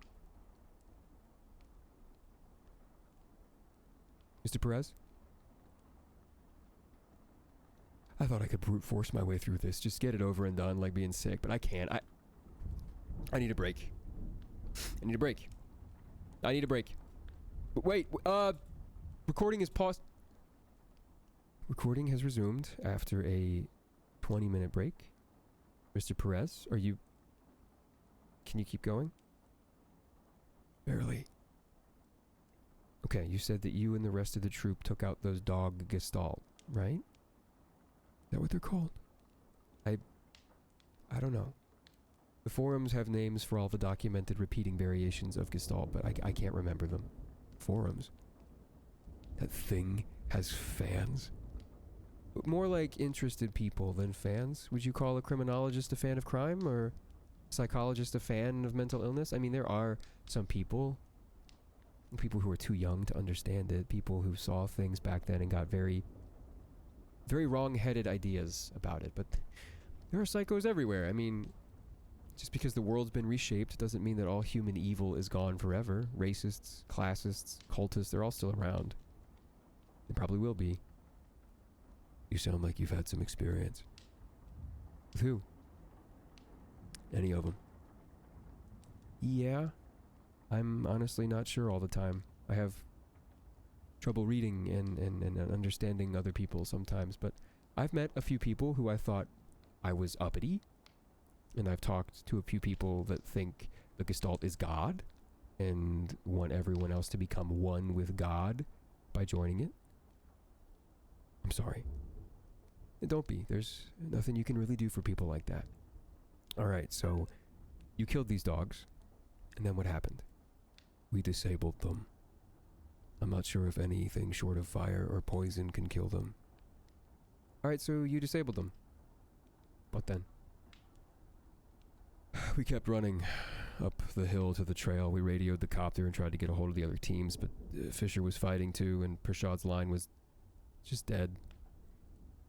We were maybe a third of the way up when we heard wings above us. Me, Voight, and Bomer looked up and started firing the instant we saw a swarm of those torsos, the flying ones. We hit some of them, but they weren't there for a direct attack. Instead, I saw their ribs open, and in the next second, something hit the ground right in the middle of our group. And then I was tumbling ass over end with a dozen pieces of glass through my hands and face. The concussion from the bomb threw us apart. Me and Bomer were thrown backwards. Then we stayed on the trail. Voight went flying into a tree trunk to the right of us, and Cosgrove and Benetti landed in the deadfall to the left. I was up first. Bomer second. The shrapnel had torn her hands up, taken off a finger, taken off an eye. I was only slightly better off. I only lost my ear and a big chunk of my scalp. Not that you can see with the hair in the way. The world was spinning. There was this awful smell, worse than the one in my town. My skin was burning and I felt like I couldn't breathe. Right, I had to throw up before I could breathe. I remember how the world was spinning even as I got to my feet, how air felt thick, like I was underwater. Bomer was in a bad way. She caught my attention and pointed me at Beretti and Cosgrove. Her lips were moving, but I couldn't hear her over the ringing in my ears. Still, I understood what she wanted me to do, and I made my start. I jogged towards them. Cosgrove was sitting up, the leaves falling over him. They were so thick down there. They came up to his waist when he stood up, bleeding from a head wound, and one of his arms was broken. In hindsight, probably in a few places. Benetti was lying half in, half out of a drift. Wow, pale as milk. His face all cut up from the glass. I called out to him. Told him I was coming to get him. Then I started looking for a way down. My body wasn't cooperating with me. My fingers felt like someone else's. My throat was burning, and so were my eyes, but I still tried. I tried. And it didn't amount to anything. Because by the time I had found a root to use as a handhold, all hell had broken loose down there. I didn't hear the trap go off, but I could hear Cosgrove shouting. There was a rib cage clamped around his shin, one with some of the muscles still on it, like a living bear trap. Cosgrove grabbed a hold of one of them and started pulling it back. And all the others sort of shivered and then bit down harder. He flailed and jerked back, and I saw something under the leaves pulse. Yeah, like a ripple. It went through the leaves, and that was all the warning I got before the forest just came alive. They'd been under there the whole time. Hundreds, thousands of them, bits of flesh and bone, little animals, squirrels and rats. People's pets ripped open and joined together into one big living net that was swarming with hands that had been turned into spiders, or maybe they were attached and they were just to grab hold of a person. I don't remember. Cosgrove went out screaming. He kept screaming until something like a centipede with a bobcat's head bit down into his throat. Something big dragged him under the leaves, and that was it. Benetti was too out of it to scream. They dragged him under too. Another one of those finger tentacles. I ran. I turned and went for Bomer. She was near the deadfall. Voight was telling her to go. His back was broken, and they were coming up out of the ground on that side. She left him, and we both ran back to the base. We were there. We were in the clearing when we heard Voight start screaming, begging us to help him. We couldn't even if we wanted to. They were coming out of the woods. Not just the little ones, but bigger ones too. Mountain lions with no heads and arms attached to their shoulders. Deer with dog mouths. Spiders made of arms and heads. Big red bear things covered in hands. Like, it was like they were coming out of hell. We were out of ammo. All we could do was watch. I felt like crying. Because I knew that they'd overtake the chopper and bring us down, but I couldn't. I was too tired.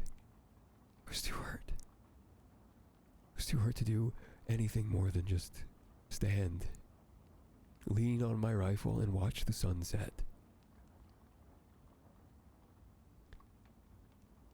Then they left. How do you know that? Another survivor group got mobbed by them right after nightfall.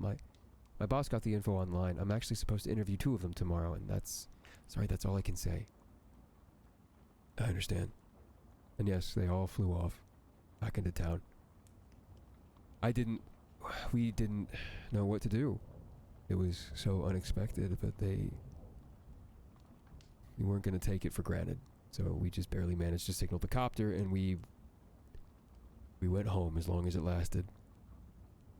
I didn't talk to her. What? Bomer. I never got to talk to her. Those last months there, I was caught up in trying to process what had happened. What the news was saying. My wife had given birth, and I couldn't feel happy because I was still reliving that day. Over and over. I knew Bomer wasn't doing well. Worse than me. The whole ride back, she never said a word. She risked jail time because nobody could get her to talk about what she'd seen. I did the talking for us. Not that it was enough. Not that it mattered in the end.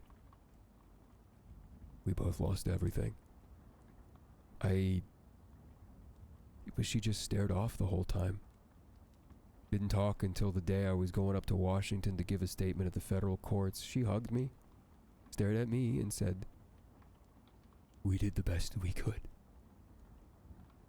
And I knew she didn't believe it. That was the last I saw of her. I didn't even know that she killed herself until after me and my family settled here. I was listening to the radio. A song that she used to like came on, and I remembered, tried calling her up for a long time, and eventually found her husband. And he told me that you don't have to tell me. I'm sure my boss can fill in the blanks. Thanks. Look, is there anything else you want to ask me? No, I don't. Thank you for coming in, and thank you for your service. Don't mention it. Interview ended at 7:45 p.m. and recording ends now. That was it. That was all she wrote. Do you enjoy that? That Lovecraftian dive into a psyche that has been broken. Oh, I do not know about you, but I am getting awfully tired. Do you feel like maybe having one more drink before bedtime? Please? For me. In the morning, then.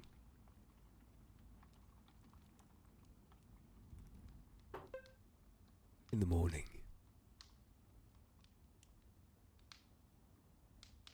One more drink, friends.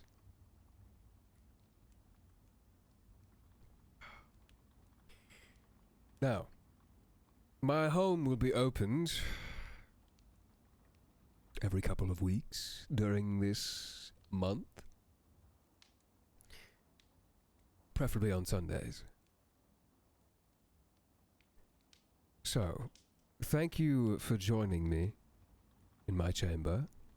This nice, cuddly, roaring fire. It's fantastic.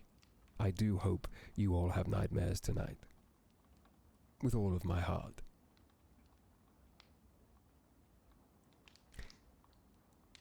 No cap. Thanks, guys, for coming. I love these streams. I love getting into character. I love dressing up.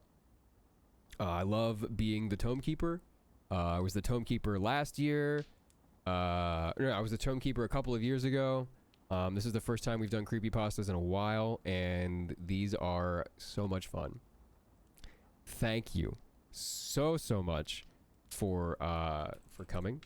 If you guys have a particular creepypasta or you know, some sort of story you want me to read for one of these sessions, please let me know. Please do.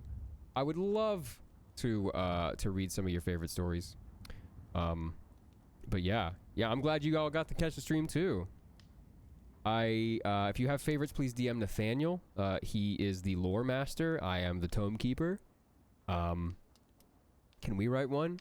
If you would like to, yeah. We'll vet it, but there's no guarantee I'm going to read it. But yes, you can write your own. Of course, I encourage that kind of thing. Again, send your recommendations to Nathaniel, please. We are going to go find somebody to raid.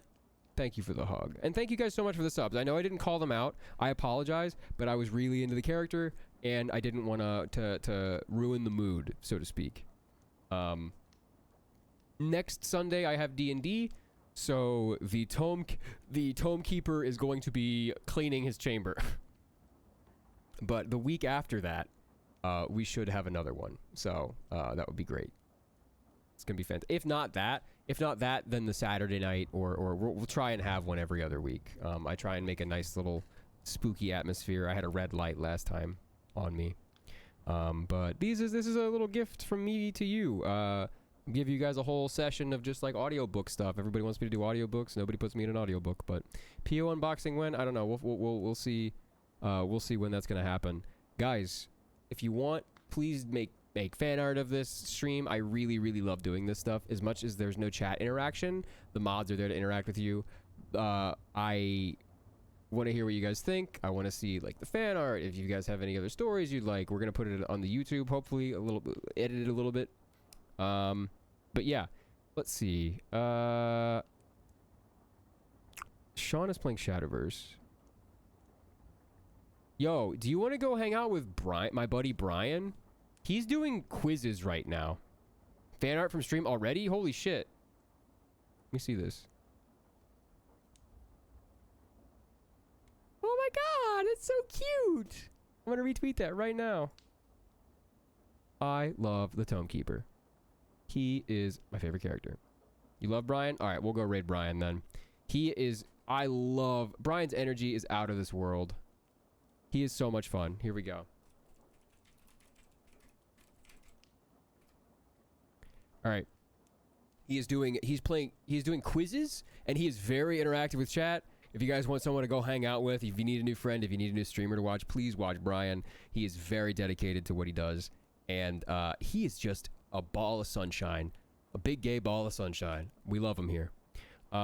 I am gonna go probably watch some Squid Game, maybe get a little spooky myself. I was thinking of sitting down and watching a horror movie.